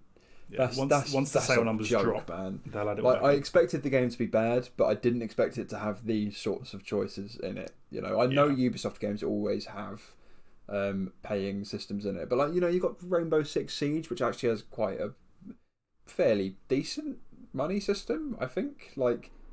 It's got skins and stuff. If you want to dress up like a duck, then fine, you can dress up like a duck. Great, cool. But it's not.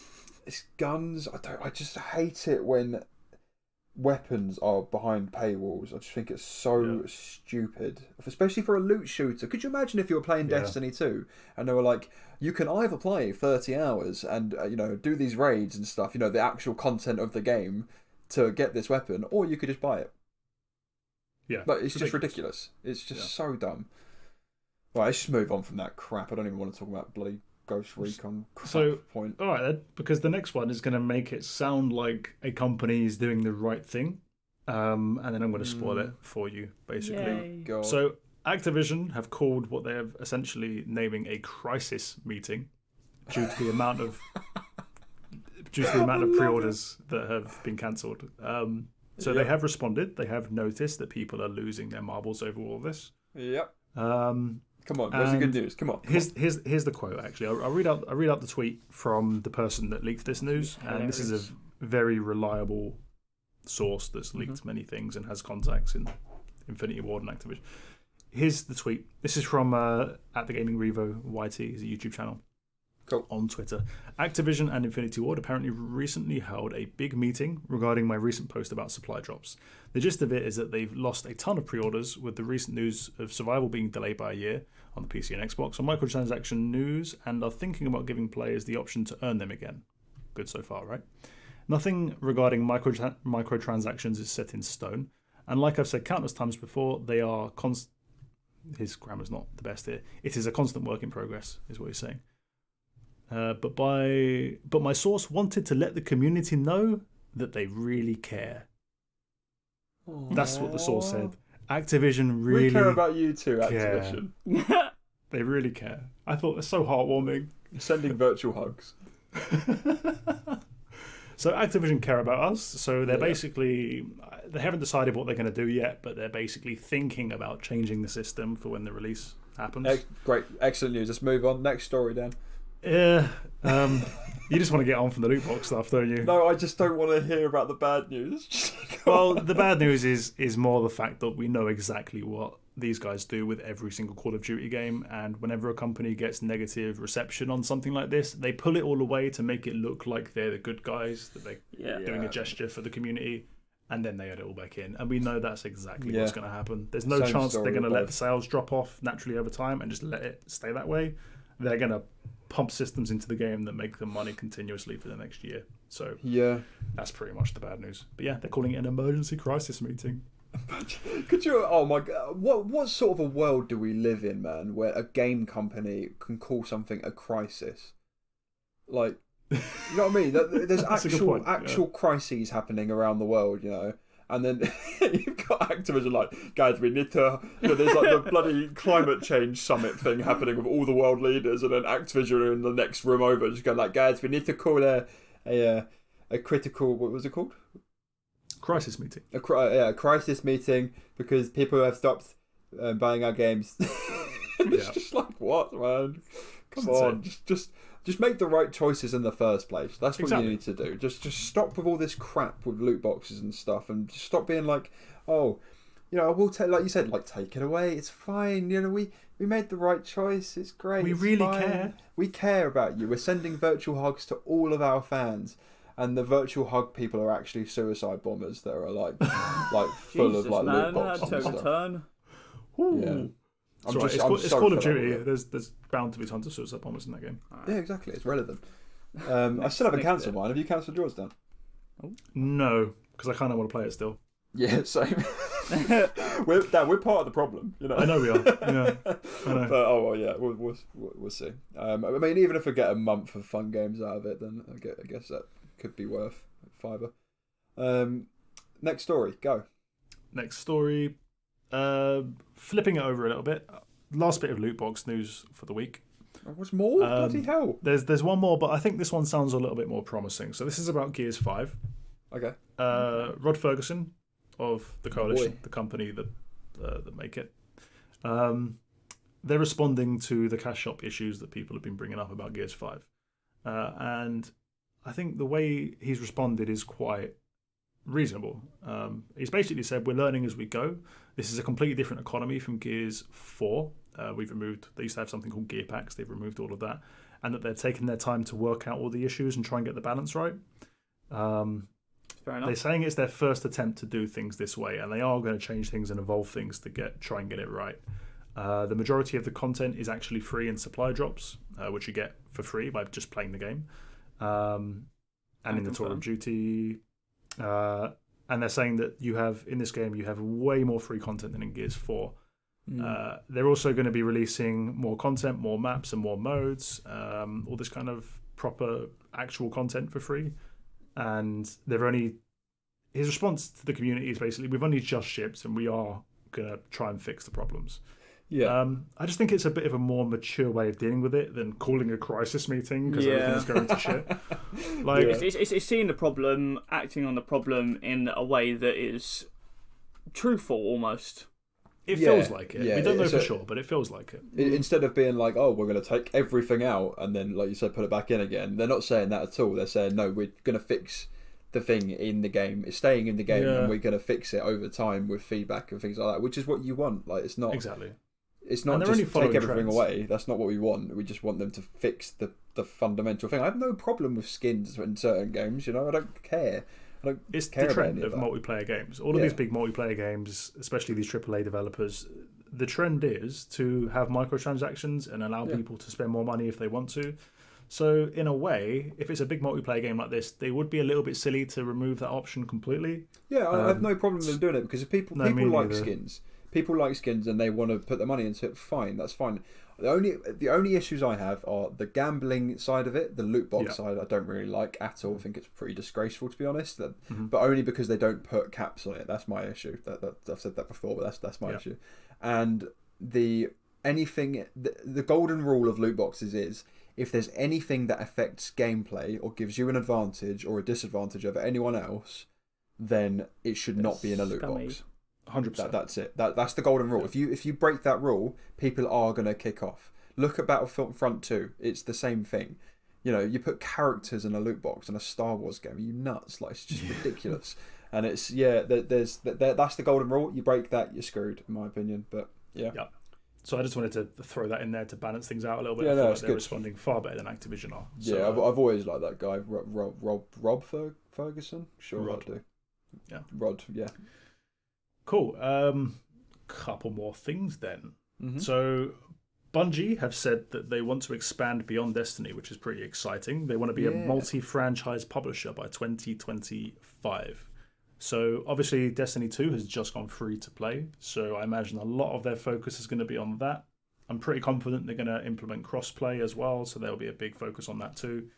They're going to be like the pioneers in cross-playing, I think, with Google Stadia and everything like that happening. That Destiny 2 are going to be the ones to kickstart this thing, I reckon. It's the perfect game for it. There's definitely. no doubt about that. So I guess I'll read the quote quickly. Our vision ultimately through 2025 is to become one of the world's best entertainment companies. One is we need to begin transforming Destiny, the Destiny that we really believe in. Like the thing we think Destiny needs to become, this single evolving world, we need to focus on that. So that sounds pretty exciting if you're a Destiny fan, I guess. There's going to be a lot more focus on that. By 2025, we have a pretty specific path to make sure we transform Destiny and that we have other franchises within the marketplace. We need to build our publishing group, but part of our vision is to also become a multi-franchise entertainment company.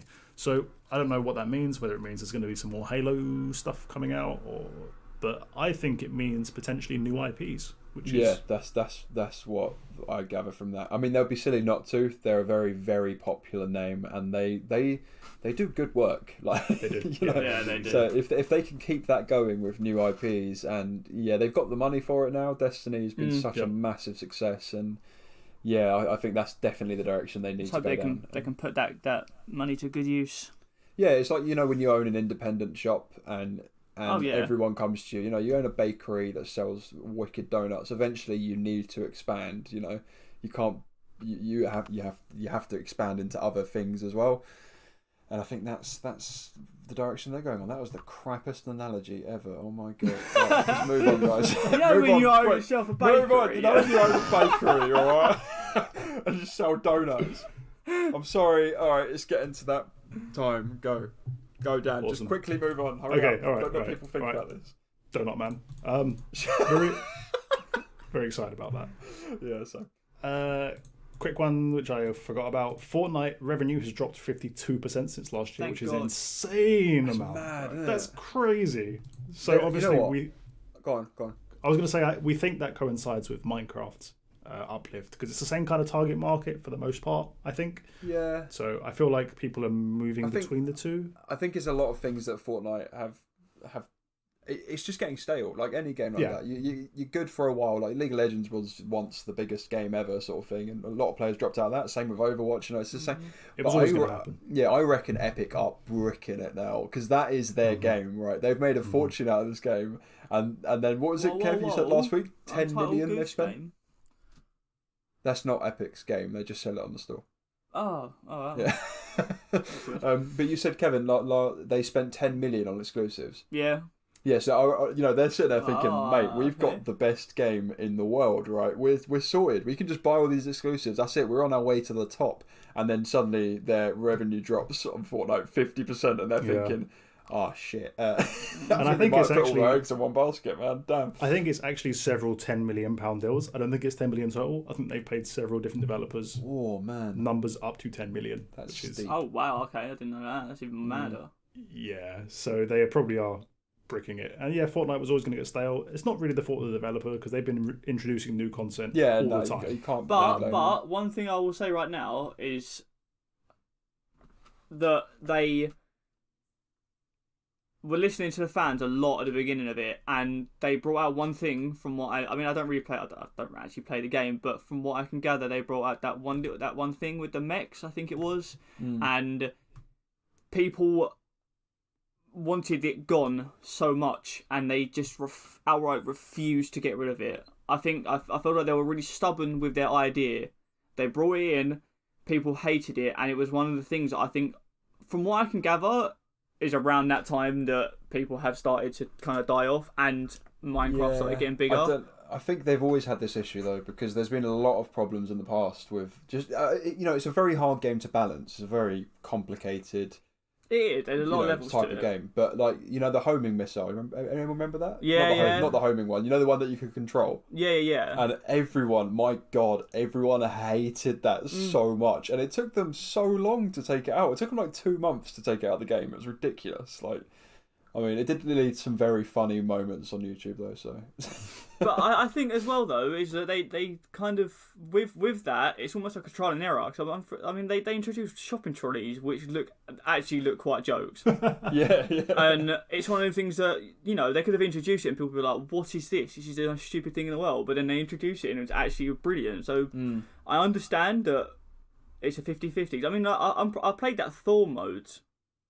Not Thor. Yeah. The Avengers one. Yeah, the Avengers mode, and it was actually a little bit of fun. Like, yeah, no, I have a lot of respect for them, what they've done with the game. To be honest, they have taken it. When I played Fortnite when it first came out, I mean, just look at a comparison on YouTube.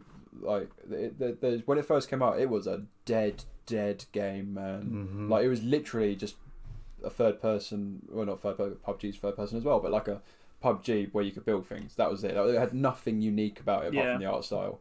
And they have really, and the building, and they have turned it into such a. It is a really good game. It's not my up my street. I've tried it a few times, but I have a lot of respect for how much effort they put into redesigning it every season. I think that's just such a. They're proper dedicated. Obviously, they're going to be dedicated to it because they're making a fortune out of it. But I love the fact that they go, right, what can we introduce this season? It's not just like, let's make it raining this season. No, it's like they add things that change the actual game. Sad. The game was so good, PUBG, and they just didn't do anything with it. Was it good, Kev? I don't think it was. Kev, I thought it was. Kev, no, it was awful. So much potential. They had a good basis to it, and then their best efforts to it was you're wrong. Adding rain. No, you're wrong, Kevin. I have adding never a new gun ever downloaded and uninstalled a game as many times as PUBG. Honestly, the only time I ever go to play it is when you and Callum are like, "Oh, let's play PUBG," and then I just come on PUBG, and then it's just awful. It's so bad. It's such a horrendous game. Ben doesn't like being bad at games, so he. Oh, sorry. No, I forgot. With games like PUBG, you need to play around the fact that it's a bad game. You need to abuse the fact that Okay. Let's move on from PUBG. So. It's a dead game anyway, so it's fine. Yeah, dead in two senses. All right, Dan, is that all your news? No, one more. All right, go on. One more. This one upsets me a little bit, to be honest. Have you guys heard of a company called Frogwares? Yes. So I've heard about this. Yeah. Yeah, so they made a game called The Sinking City recently. They also made a Sherlock Holmes game or two. Yeah. And a game called Magrana, a game called Dark Pulse. They're quite a niche sort of company. They do relatively, They're not huge games. Yeah. So their main game is pretty much Sherlock Holmes. It's what is considered to be their main, most popular title for a while. The publisher of that game was a pretty well-known company called Focus Home Interactive. So basically, how do I put this without sounding too biased about it? Focus Home Interactive are delisting Frogwares games, and it feels like it's out of spite. So Frogware, after their contract with Focus Home Interactive, who I will call Focus from now on, after their contract with Focus expired, asked for the title and content IDs to be transferred to them. And that's basically the proof of ownership, the thing that allows you to change the price and move things around and have control of your game on a digital platform. They asked for those to be transferred back to the developers after their contract with the publisher had expired. Focus turned around to them and outright refused and said no. And the way they put this was, Focus has put in place a policy in accordance with which they will not transfer any title, the content ID or the title ID, belonging to any developer, which has removed all of their games from the Focus catalogue. So basically, because Frogware have asked to leave, Focus have outright refused to give them their game back. They've also removed the game completely off the storefronts. I can't remember which ones they've done already. Oh, hold on, I'll actually write it down here. So on Steam, PS4, Xbox One, PS3, and Xbox 360, Sherlock Holmes it ended on September the 29th. So they basically completely removed it. Mag Runner and Dark Pulse have already been taken down from the PS3 store. Sherlock Holmes, Jack the Ripper, one of the other Sherlock Holmes games, Mag Runner and Dark Pulse have been taken down on 360. Popular ones, Jack the Ripper one. I haven't played any of them. I don't know if they're any good, but I don't really think that's the point at all. No, not so. Frogware put out a really long public statement, like a letter to their fans and everybody else that might be reading it on their website, which is definitely worth a read, saying that they're going to take every action that they can and they thank people for the support and all this kind of stuff. But I don't know. I think it raises an interesting question as to how many of these big publishers treat the people that work with them. They've basically had their entire catalogue stolen from them. They're scum. Like I'm not even. You can't sugarcoat it at all. That's just scummy. They've put in work to put it out, but you have a contract. This person have put their this team have put their heart and soul into making this game. Presumably, they might not have done, but most developers, all these people have put their heart and soul into making this product, and they've chosen you to put this game out. You've put this game out. Great. That's great. You've made money out of it. Fantastic. You have a contract. They want to not even pull out of the contract. They're at the end of their contract. You give them their game back. That is it. Yeah. That's it. They've created it. You've done nothing. The only thing that you have created in that game is putting your logo at the start of it. That is it. You've done literally nothing, and it is an absolute disgrace that you won't give it back to them. And the fact that you delisted it as well. How petty are you, you pathetic fools? They left them completely voiceless as well. Yeah, it's like ridiculous. There was nothing that they could say or do to defend themselves. And this is a company that have something like 20 years of experience in the industry. Yeah. And suddenly they've just lost everything. No, it's a disgrace. The way they end their letter is actually a little bit heartbreaking. They say, right now we are in a tough situation. We are preparing ourselves for a significant loss. So those parties that can help us and have influence over the situation, please contact us. Like, they're desperate. That's a plea for help. That is. Yeah, that's horrible. It's always sad to see that. Yeah, so they've delisted that is. I'm sorry. That is ridiculous. How can you delist someone's game? Right, you have literally cut them off, but you have left them with no options. I don't understand. You've literally gone. You can't have your game back. Sorry. No, technically, Dan, I did read this. They can have their game back, but they can't have anything that comes with it. If that makes sense. So they can't have their reviews, their online presence. Basically, it means that they need to start from square one again. Well, obviously, as developers, they still have the source code. So they can still, exactly. So it's not. I mean, just for listeners that probably can't they surely they made the game. They can just make it again, can't they? That's a good point. It's a good thing to highlight. It's more. It's their online presence. You know how online digital marketing works. You have your audience and stuff like that, and they're not providing any of that back to them. And then they also delist it. They've completely cut them off. They've basically said you can't have it back. And you're not allowed to sell for us anymore. So it's like, wait, what? So I can't go down that road and I can't go down that road. So what are we supposed to do? It's ridiculous. I am going to be absolutely furious if anyone at Frogwax loses their thing. Because is it Frogwax? Frogware. So that's your name, isn't it? On Discord or something, isn't it? Frog wax. So there's actually an furious. update on this. I've just seen an God. update. I'm sorry. Yeah. So this is 6 hours ago. This is on their Facebook page. A message from us to you. Last week we mentioned that some of our games might no longer be available. Today we can confirm that we lost 9 store listings out of a possible 10. The one listing that was saved was Sherlock Holmes Crimes and Punishment on Steam. The outcome is pretty bleak and we are fighting an uphill battle, trying to resubmit our games on the store where possible. This process is going to take us several months, but there is hope and we continue to push on. And they've ended by saying, the one thing we have to say is this: thank you. We are forever grateful to everybody that has supported us and industry-wide support. So obviously the whole gaming industry has turned around and voiced their disgust at this, basically. I mean, to be honest, this has hit major news now. And what's the company, the publisher?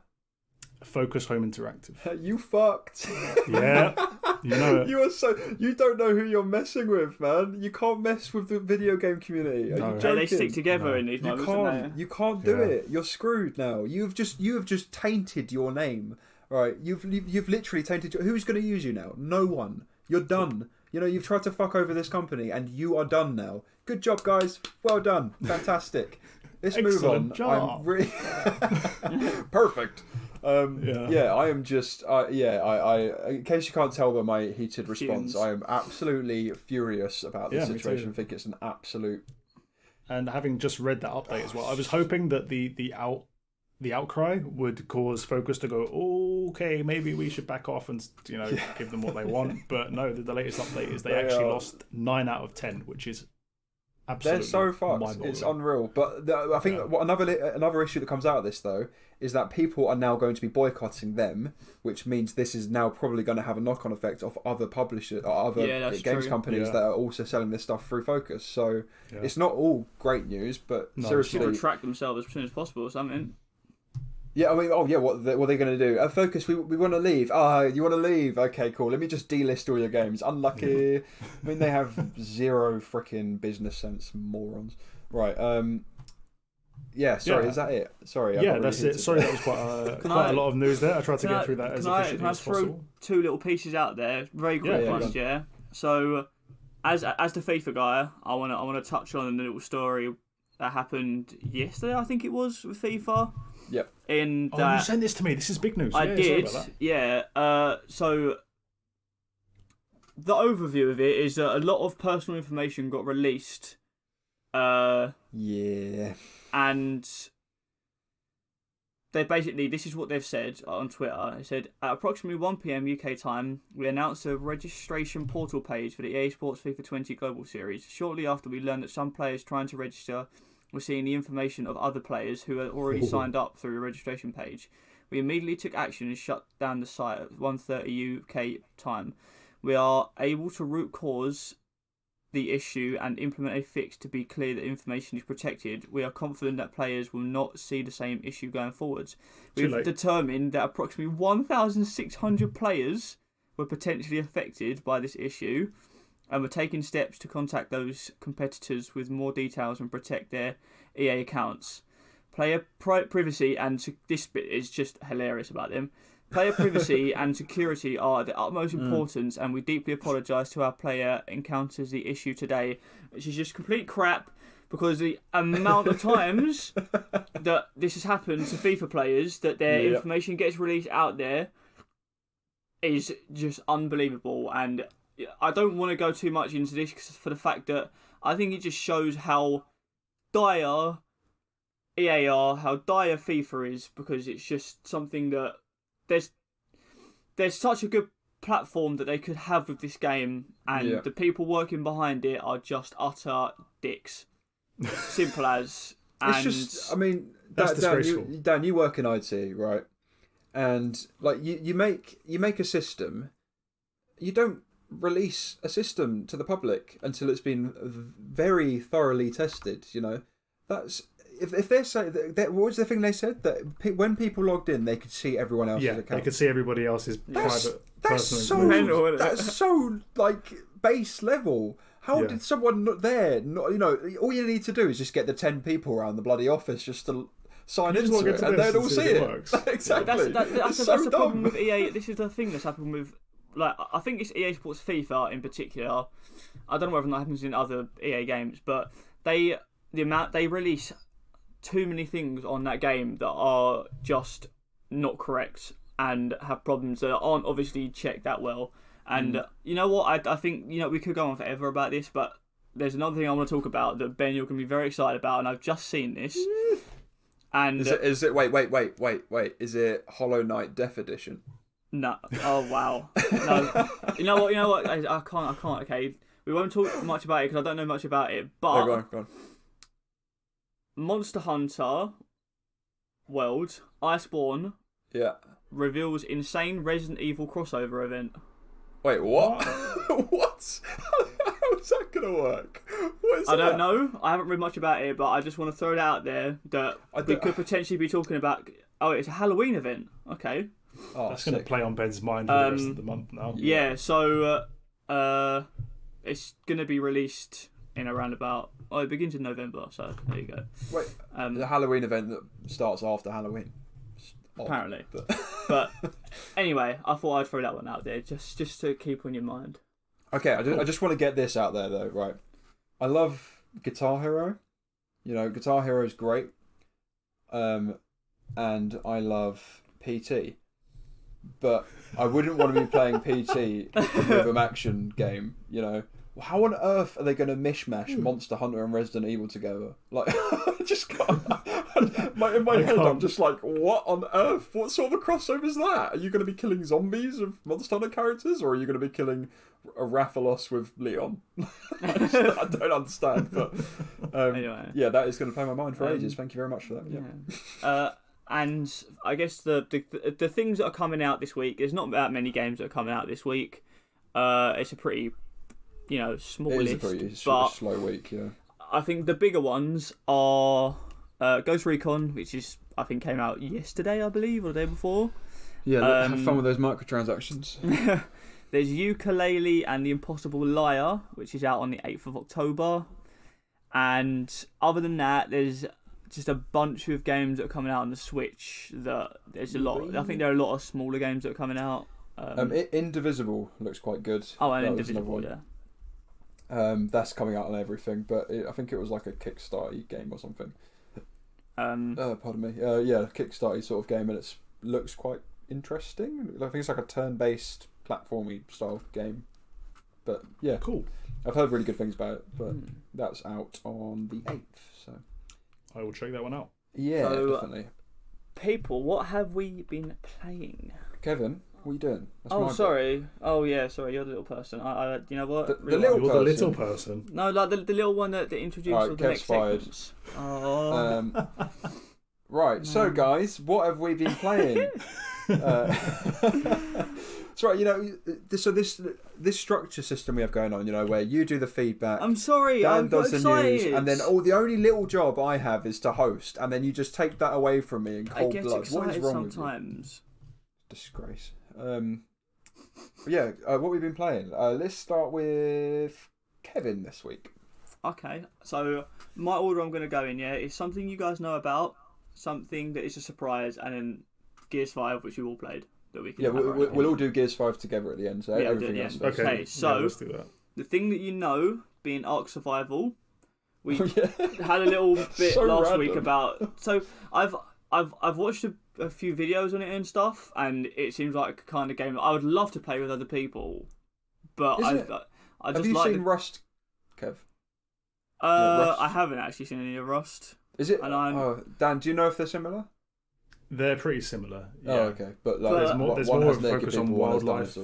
Yeah. And I mean, so this is what I've wrote about this game anyway. I do enjoy the grind of the game. I thought that was the start of a poem. I do enjoy the grind of the game. The whistle in the trees. Well, I have said I enjoy the scenery. Hey. It's just a general laugh. Especially for the fact that I have tried to tame a tortoise about 6 times, and every single time it's basically like been killed because I can't control it because you have to whistle, and I don't really know what's going on with the whistling, and Which is, I guess, one of the... Kevin, you should write reviews, man. Which is, I guess, is games are so random. Which is probably one of my one things I'd say I'd find a problem with this game is that there is no teaching aspect to it. It's a simple, it drops you in the middle of it and it's like, do your thing, go do this. And that's very standard for that type of game, though. Yeah, and it's one of like so much stuff. I don't understand why I can't do these certain things. Yeah, but I don't understand how to get this one thing, and I think the other side of it you have to look at is that there's those sorts of games have so many things that you can do in them that a tutorial would just make it long as hell, man. I get that it would, but even the small basics of like leveling up and knowing how to tame a dinosaur, or so how essentially is that in the same category as leveling up? Like that's, no. Two very different basics. But taming a dinosaur, unless like if I hadn't seen videos about it, I wouldn't know that you have to put food into the dinosaur's inventory once you knock it out. Oh, to be fair, that's weird. And unless you know that you have to put a bunch of food in there as well, because sometimes you can put a certain amount of food in there, the dinosaur will eat it when it's unconscious. But then if you haven't put enough food in there, you won't tame it. And it's just such a... Admittedly, it's a learning curve, and it's quite nice in a way to learn all this stuff, but for me, it was a bit, yeah. Especially if the mechanics don't make sense as well, then it's different. Like, at least in Rust, when you first spawn into the world, it's like, it doesn't give you any instructions, but it doesn't take long to work out if I go and punch this tree or hit it with a stick, I might get some wood, and then if I get this wood and I put it with another bit of wood, it makes some kind of logical sense.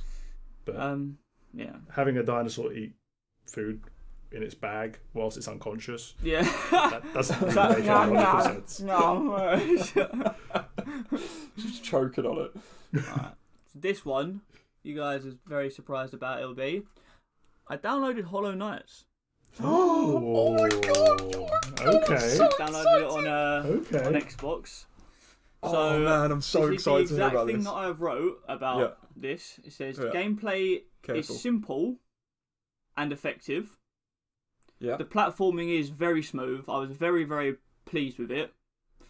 But I didn't get too far because I felt lost all the time. I had no idea what my goal was. Alright. And I got to a point where I killed a boss. I don't know how I got to this point that I killed him, but I think it was a boss anyway. And then I found a map. It probably wasn't. No. I found a map, and I released a bug from a bottle. But okay, and I could tell. Wait. And then I could tell that there were moments that either you have to get like a double jump or something. I'm guessing at one point, or you have to get something in where you can swing, but there were places that were really always out of reach, and I feel like, it's a part I felt lost because I think to myself, am I missing something here? I get the sense that you're quite new to Metroidvania type That's games. Exactly what I was going to say. Yeah. Which is interesting. It's not a bad thing. It's just because lots of those kind of things like unreachable areas and sort of going back on yourself and getting a bit lost in the maze type environments, that's a very old school, traditional Metroidvania mechanic in a way. Yeah. Go on, Ben. You know more about this sort of stuff. Right. So, these aren't really spoilers for people that haven't played Hollow Knight. It's more advice for newbies. Have you been to the shop yet, Kev? I went to a guy who bought a map from. Oh, is that the little guy sitting down and going boom, boom, boom, boom, boom? Yeah. Yeah, not that one. So right, where you first drop down the well into the underground? Yeah, up there's a shop. Oh. Go into the shop, and I can't remember who it is, but someone up there sells something, an item. It tells you in the description that shows your whereabouts on the map. So that's a good starting point. Yeah, that was a godsend. That is what I think he says, that if you go to the top, you'll see my wife. Yeah, so she has something with you. Okay, yeah. But there was a lot of different things that someone was mining a little bug, and he was just like la la la la. And I was thinking to myself, well, what do I do with you now, mate? So it's right up the top. So like top middle of the map. Yeah, I go up the chain again, back out into like the outside world, and get that compass thing, whatever it's called. I think it's called a compass, and that shows you whereabouts on the map, and that's a really good starting point. Okay. And what the way you figure out how to progress in the game, open your map, have a look, and basically you need to look at all the paths that you haven't discovered yet. Yeah, I get that. And go down those paths, right? Another thing you can do to make life a bit easier is go from the same woman in the same shop. You can buy pins for your map, and if you put pins down in directions that you can't go yet, like you said, there was a place where you needed a double jump. Yeah. So you can use like a red marker to indicate that you need a double jump by the time you get there. So that eventually, by using the power of what's that thing called? Elimination. The process of elimination. Yeah, you'll find which route you're supposed to be going, pretty much. Okay. But persevere, because I didn't actually like the game in the first 3 hours I played it. I thought it was a bit dead, but it's amazing. Just persevere. You'll get there. You'll understand. Yeah, because I do like the live system. I think it's quite cool. It's very. You don't feel as if like when you get hit, that's you have to be very, very careful with everything. You can easily get your lives back.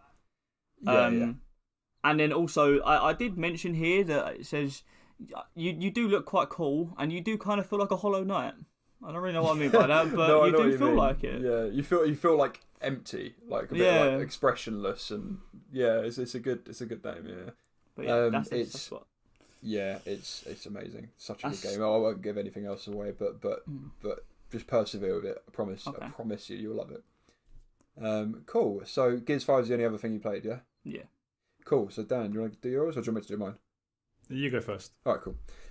So this week I've played quite a lot again. So this is going to be the last week where I yabber on, because my university has started again. So I'll be doing more uni work than game work. So I have played Blasphemous, which is still meh. Still persevering. Why are you still playing it? I don't know, Dan. I bought it, Dan. I paid for it, okay, and I just want it to end now. I've completed about 40% of it.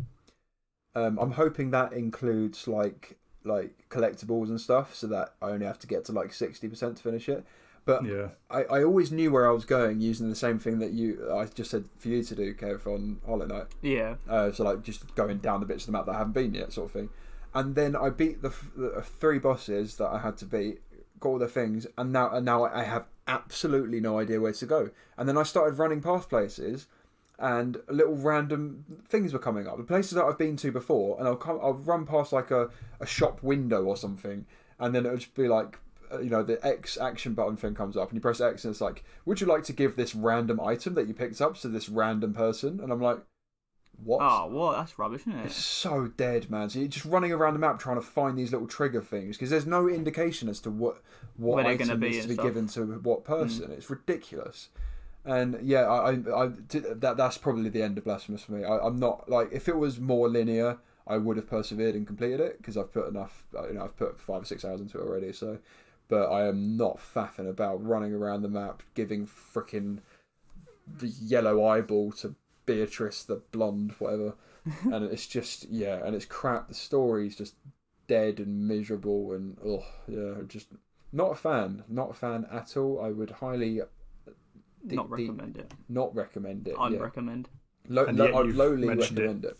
3 weeks in a row or something. Yeah, but I've given it bad things each week, so shut up. So we should stop talking about it then. Yeah, that's the end of Blasphemous. You won't hear about that next week, don't worry.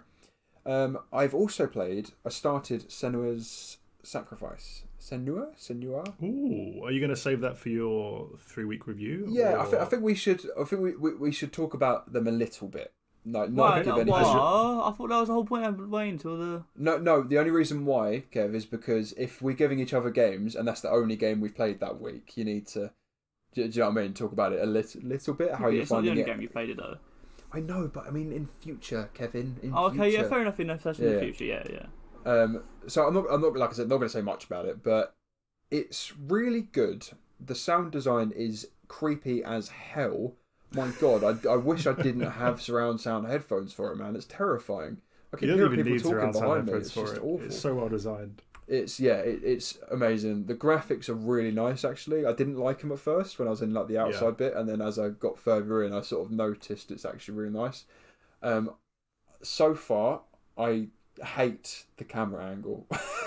Yeah, it's a little bit strange. It's so close. Your body covers like half the screen. It just feels like the wrong camera angle for like that style of combat, if that makes sense. In a way, but at the same time, I think it's kind of going for that claustrophobic. Yeah, no, well. I get why they did it, but that brings me on to the combat. I don't really feel like this game needed combat, if I'm honest. I mean, I haven't fought any bosses or anything. I don't know if there are any bosses, but I just feel like it would have worked better as like a puzzle game with like the creepy story and atmosphere and stuff. The combat just feels, first of all, it feels so easy. When you come from playing a game like God of War or something with all these different mechanics and stuff, I faced the same enemy about 20 times and they're so predictable. You just like, and you just hit them with X and then they start blocking and then they're like jab forward and you just jump back and then hit them with X again, sort of thing. Yeah. It just feels a bit unnecessary having combat in there, if that makes sense. Like, it's not necessarily a bad thing about the game. It's more, I just don't see the point in it. Okay. If that makes sense. But everything else about the game so far, I'm really liking. I at first I thought the idea of finding, those symbols that you find on doors, you have to find them in the world. First I thought I would hate that and I'd find it really tedious, but I actually quite enjoyed doing it. Yeah.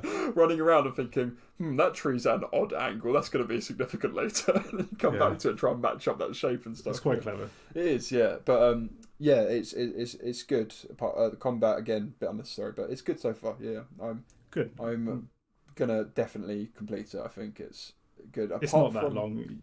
I'm a little bit worried about that little notice it gives you at the start. I completely forgot about that. Yeah, that really throws you into the deep end with the anxiety, doesn't it? Yeah, a little bit. Yeah, I'll get into that when we talk about it. Yeah, let's save that one.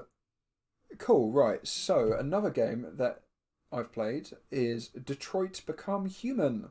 Oh, I'm so jealous. I can't wait to play this. Yeah. So my lovely stepdad sold it to me for $5. So, yeah, it was a bargain and a half, Jesus. And it is intriguing.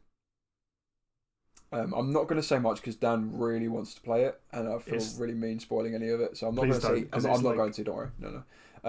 All I'll say is that the story is fascinating. The facial animations are top notch, man. They're like god tier facial animations. Like even in the menu of that woman, the AI woman, you've seen that, Dan, so I can spoil this. There's a woman in the menu, so when you press new game or continue or whatever, there's like an AI woman that sort of says, "Oh hi, I haven't seen you in a while," blah blah blah blah blah, but you can see something in her face that indicates that something's not right with her. That's cool. It's amazing. Like it's like I said about Last of Us, about one of our top gaming moments, with Ellie's face, and you can just like the face telling 1,000 stories sort of thing. It's like that, but with all faces, and you can just sort of see. And obviously, because it's a game about androids and androids getting humanity essentially, and that wasn't a spoiler, was it, Dan? Because that's the name of the game. Become Human, it's not a spoiler. But it's. Yeah, like seeing that humanity slowly develop in what you begin the game as a robot, and you're seeing that humanity slowly develop is just amazing, man. It's so good. The people who did the facial animations, man, really, really talented. Really talented. I will say some of the graphics are amazing. Yeah. Like 90% of them, I'd probably say are amazing. No, not amazing. 90% are good. 5% are amazing. 5% are rubbish. But so pretty standard. Some cut for a corners. console. Yeah, it's pretty standard for a console game, to be fair. Sure. And the gameplay is your standard sort of thingy. What company is it? Quantic Dreams. So, yeah. Exactly the same as all the other ones, but they've still got that weird ass movement in it that they need to update really badly. And you kind of feel like and they did it on purpose. It's like you're telling your character where to go as opposed to controlling the character. Right. That sounds really weird, but like it's almost like point and click esque. Yeah, so you're sort of like, the analog stick is sort of showing the character you want to move in that direction, but it makes for some really weird moving, man. Like when you're trying to like turn around and you're just sort of like walking into walls and all sorts. Heavy Rain like, was like that. Yeah, it's exactly the same sort of movement as that, which I'm not a massive fan of, but not really bothered, to be honest. Yeah, really good. Really enjoying that so far. I'm playing it with my wife, so it's going to be a slow grind because we don't play games that often, but looking forward to getting back into that. The other game... I was going to say, when I get around to playing that, I'd love to... It sounds like the sort of game that would be really awesome for like a spoiler cast type 100%. episode, Yeah, especially if we take different routes and different paths, because I know there's branching storylines. It would be awesome to sit and talk about. There is a rumour that it's coming to PC soon as well. And if that's the case, Kevin, get in on it as well, because we can all have a spoiler cast on it. All right. It's it's sick. I won't talk about it anymore. Anyway, another game that Dan highly recommended. So there was a Nintendo Switch sale last week where tons of games were on sale, and Dan just wouldn't stop nagging me about buying Inside, and it got a little bit annoying towards the end. So I bought it in the end. He even offered to pay for it for me, and I now know why he did that. Yes, because oh my god, that game! Have you finished it? Yeah, of course I did. Oh yes, man. It was so good. Like, oh my god, it was incredible. I'm so happy. So, I don't want to talk about it too much because a lot of people have played it. I'm not going to give anything away, so don't worry about spoilers, because I would be extremely upset if someone spoiled this game for me, even though you'd still be like, what on earth are they talking about? Because you can see why it was so hard for me to convince you, though, because I was like, you need to play it, you need to get it to understand why it's so good, because I can't spoil it. It's basically a game full of constantly developing mechanics that are all incredible. Like the puzzles in that game, there's no tutorials, not really any controls, just action button and jump, that's it. But the puzzles are just so good, and all of the puzzles fit around the story as well. It's just incredible, just absolutely incredible. The atmosphere is amazing. It's creepy as hell. I have not shat myself since PT, I don't think. Those things underwater, man. The music that slowly why are you ruining it? Louder music. People might be expecting evil things now. Oh, I'm sorry guys. There's evil things underwater. I mean, there's really friendly things underwater. The story is strange as hell. I had to look up a thing afterwards to try and get an idea of what was going on. The ending was. I don't even know what to say about the ending. If people want us to do a spoiler cast about this, then we will, because it's more. I mean, obviously it's been out for a while, so it's not. It's more just if you want to hear what we sort of think about it, because definitely I can't even begin to describe the end, to be honest. It's one of my top games of all time. One of the most WTF games. Yeah, there's so many moments where it just twists on itself, and you're like, "What the what?" And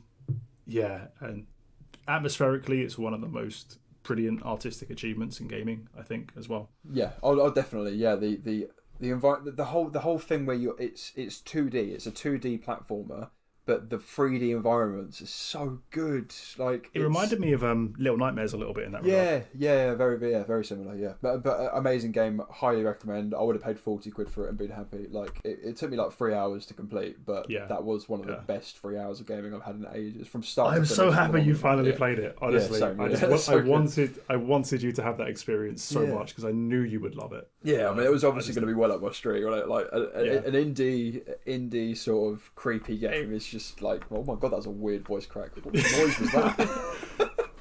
It's been 2 hours, guys. My voice hurts. Okay. So amazing game. Right, Daniel, do you want to say what you've been playing, and then we'll go.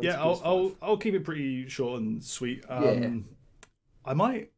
So the first one is Observation, but I'm tempted to save that until you've played it. Because I know you're really keen to get in on that. Yeah, definitely. I do recommend it. There's certainly some tedious, highly frustrating puzzles in it. I don't want to say too much, but in terms of the atmosphere and the storytelling, it's a really unique, really, really interesting game, especially if you're into things like Inception and Space Odyssey, like classic sci-fi type space exploration type things. Yeah, it's really cool and very believable and very realistic in a way. So yeah, I'm going to save that because we can talk about that once you've played it. Yeah, I think that only came out this year, didn't it? Yeah, it's a recent game as well. Yeah, so we could spoiler cast that. If it's, I don't know how linear it is, so I don't know how a spoiler cast would work. It is very linear. Oh, is it? Okay, in that case, yeah, we'll spoiler cast. It's like a movie. It's pretty close to a sci-fi movie, to be honest. Oh, sick, cool. Yeah. So I'll skip over that one, to be honest. I'll quickly touch on Evil Within, which is the game you guys recommended for me. I'll just quickly say that I was a little bit apprehensive when you mentioned it to me, mainly because I knew that it was a relatively long game, and I wasn't sure if I'd have the patience to get all the way through it. Yeah, we thought it was a lot shorter than it actually was, to be honest. Well, I did anyway. But I think, because you asked me a couple of days before you recommended it, whether I liked Silent Hill and whether I liked Resident Evil 4 onwards, which I said yes to in both instances. And I think that was a really perfect description of a really good idea of what to expect. It's got the really solid movement and action mechanics that Resident Evil has. Yep. But it's really creepy. It is, like isn't it? Silent Hill. And there's some proper trippy moments, like it's not really a spoiler. The first time you kind of get warped into the hospital and things start getting really weird, like the save zone where you save your game the doctor and all that. And then things start going back and forth through the mirrors. You kind of get that sense.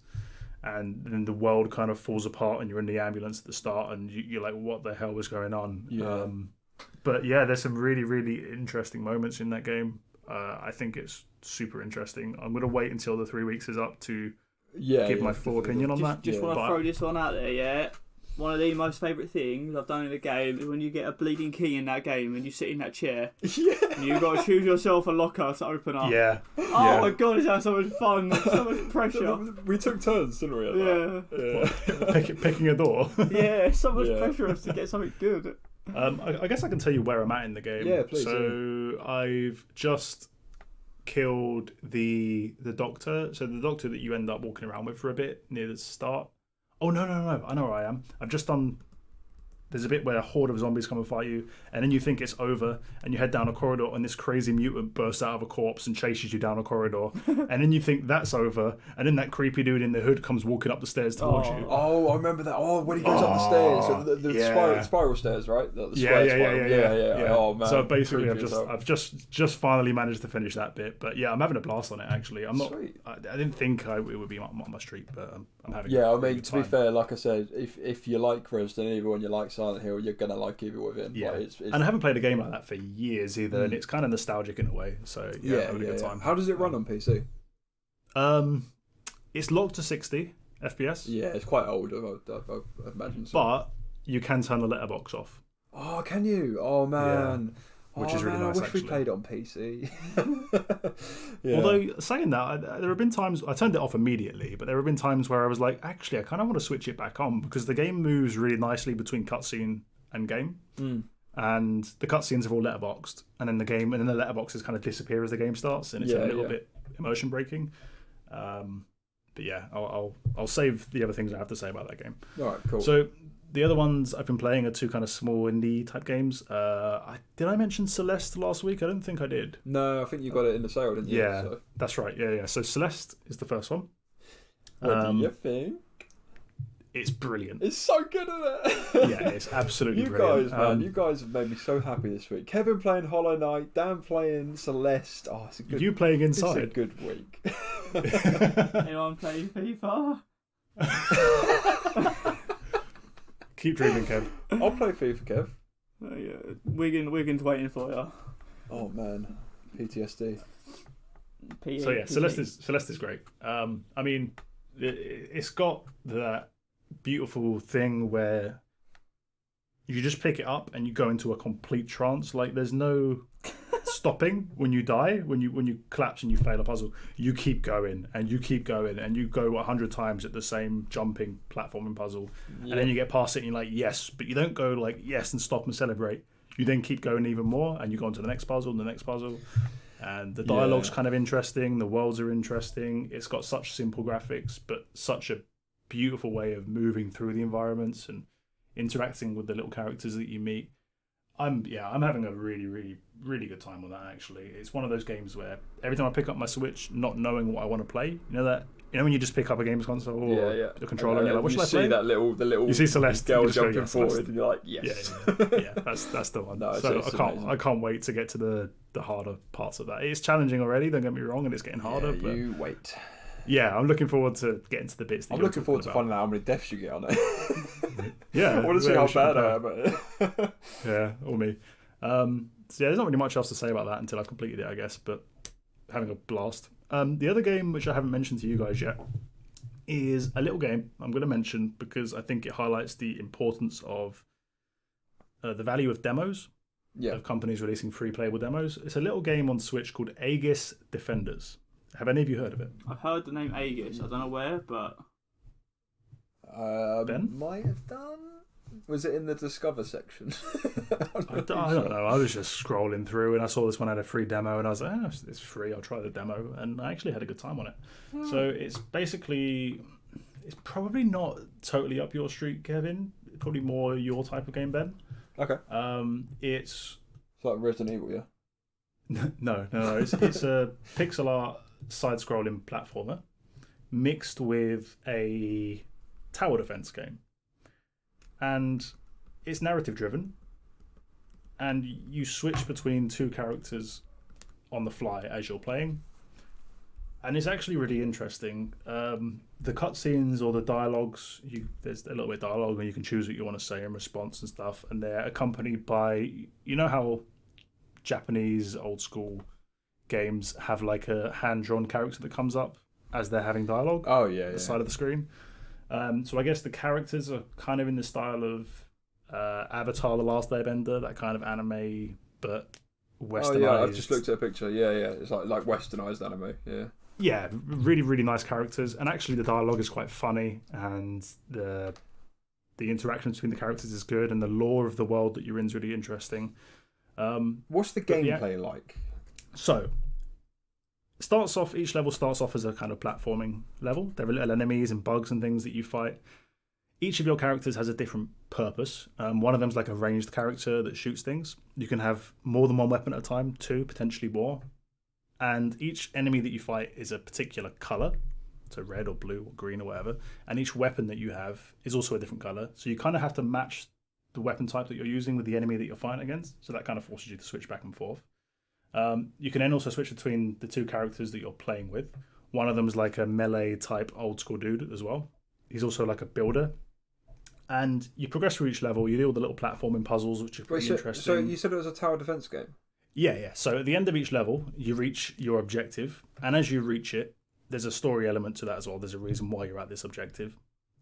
As you reach that, it starts like a wave type system. And so far there's like 5 waves. And between each wave, you have 1 minute to set up. Between each wave also, resources spawn around this final objective.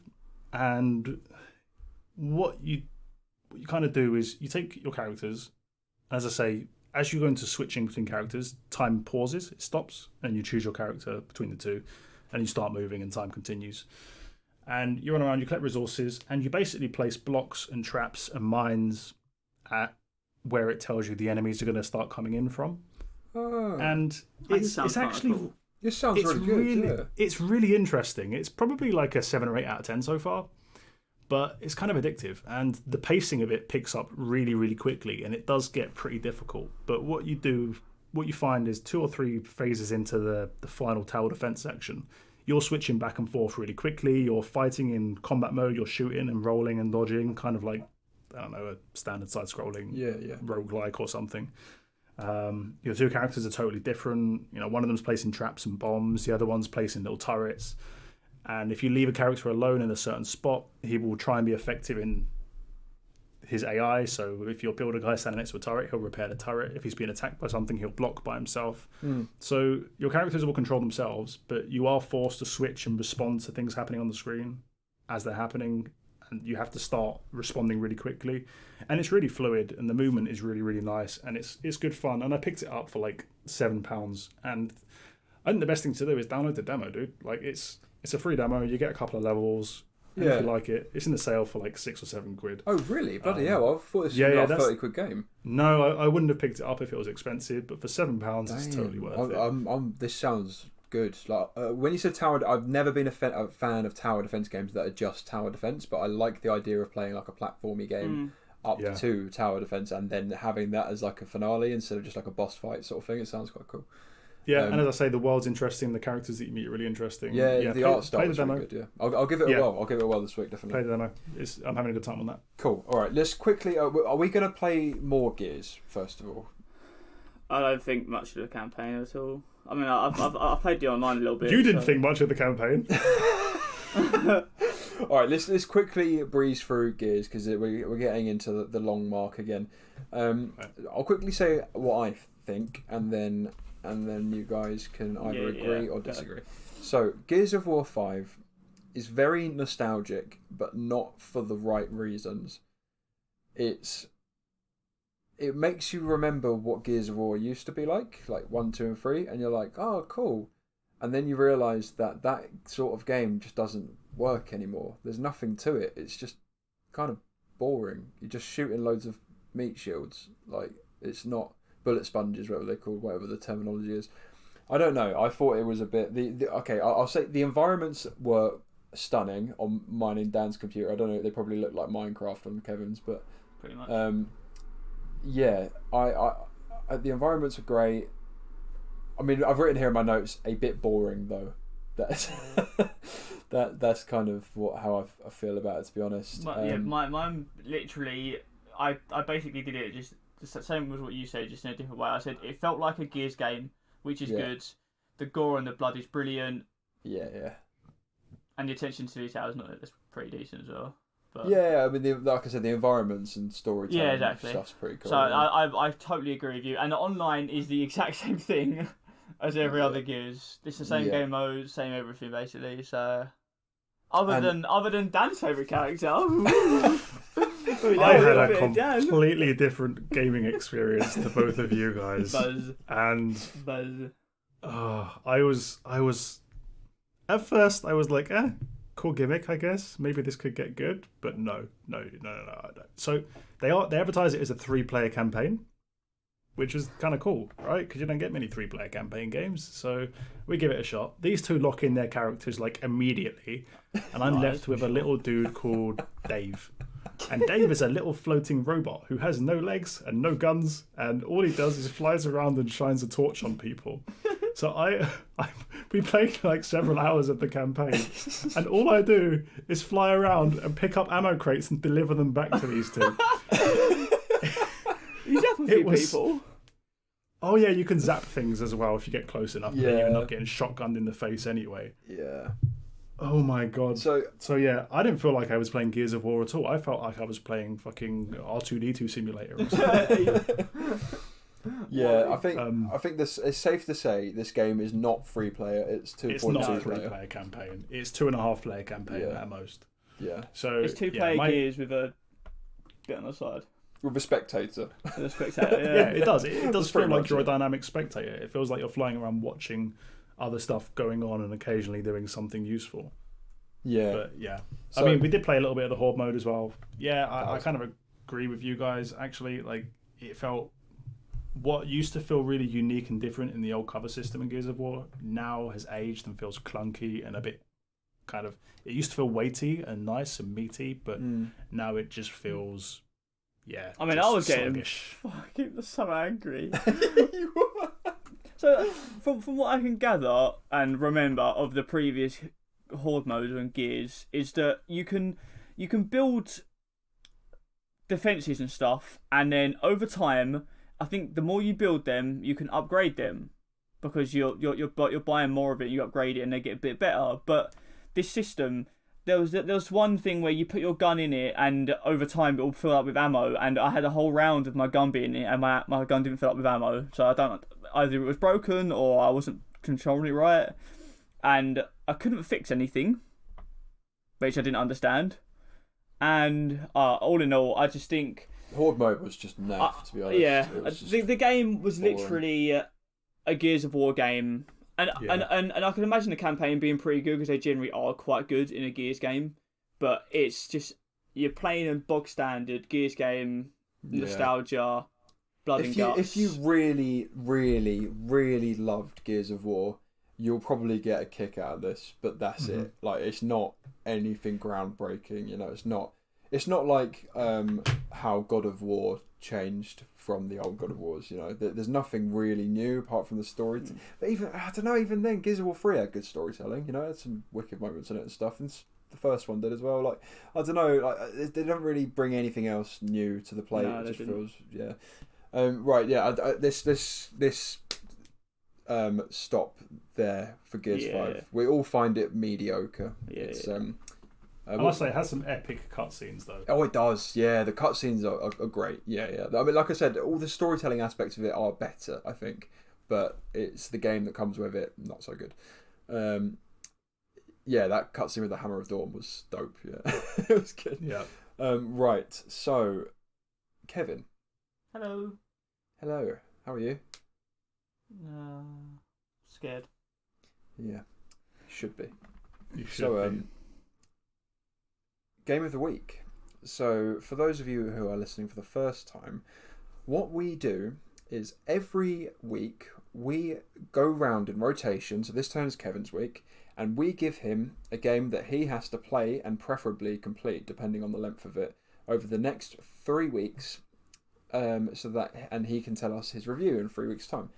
And it basically gives us a chance to recommend games to each other on the basis that they actually have to play it, instead of, you know, like Dan yabbering on to me for ages about playing Inside and me never playing it.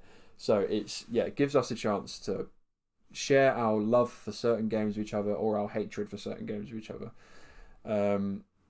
So, Kevin, your game, which you must play for the next 3 weeks, will be introduced by Dan. Oh, Jesus.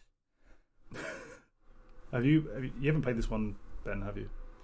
I'm surprised you haven't. You should play this too, but yeah, I'll play it as well. Actually, yeah, it's a short game because that way we can all kind of talk about it next week. It's only short, and it's good fun. It's a game called Stanley's Parable. Oh, you haven't played it. I haven't played it. I've watched quite a bit of it though. Oh, what? Oh, he's watched a bit of it. I wonder if that's going to be spoilerish. Well, how much have you seen of it, Kevin? I know the premises of it, and I understand it. I can imagine it being a game that will piss me off to no end. Okay, that's not really what I expected. Not what I expected either, actually. Because you got some random guy talking over you all the time, and you think you're going to go somewhere to, you know, you're following a certain thing, and you end up back at the start again, and it just. It's not Are you sure you understand the premise of the game, Kev? Probably not. I mean, I've just watched people. I think I've watched someone play it for a little bit, but I didn't actually. I haven't read anything about the game. I don't actually know. Other than this dude just continuously talking to you. Yeah, all right. Kev should play this game. I don't. It sounds like he doesn't understand the premise at all. Right. So you understand that it's a game that is narrated to you as you play it. Yeah. That does end up in some really interesting events. Yeah, you should play it. It's only short. I ended up thinking that I was going to play through it pretty quickly. If you really, really, really hate the idea, I don't care. You still got to play it. Yeah, it's only a short game. I thought I was only going to play through it once and think, yeah, cool, interesting kind of thing. But I ended up playing through it something like 10 times because it's actually really, really good. And I think it's a funny game as well. Yeah, it sounds Stanley's Parable. Yeah. I think you'll like it. It's definitely much better to play it than to watch it. Thinking about it, 100% much better to play it than watch it. Cool. All right, that's Kevin's game that he must play for the next 3 weeks. Yeah. So, this is the end, guys.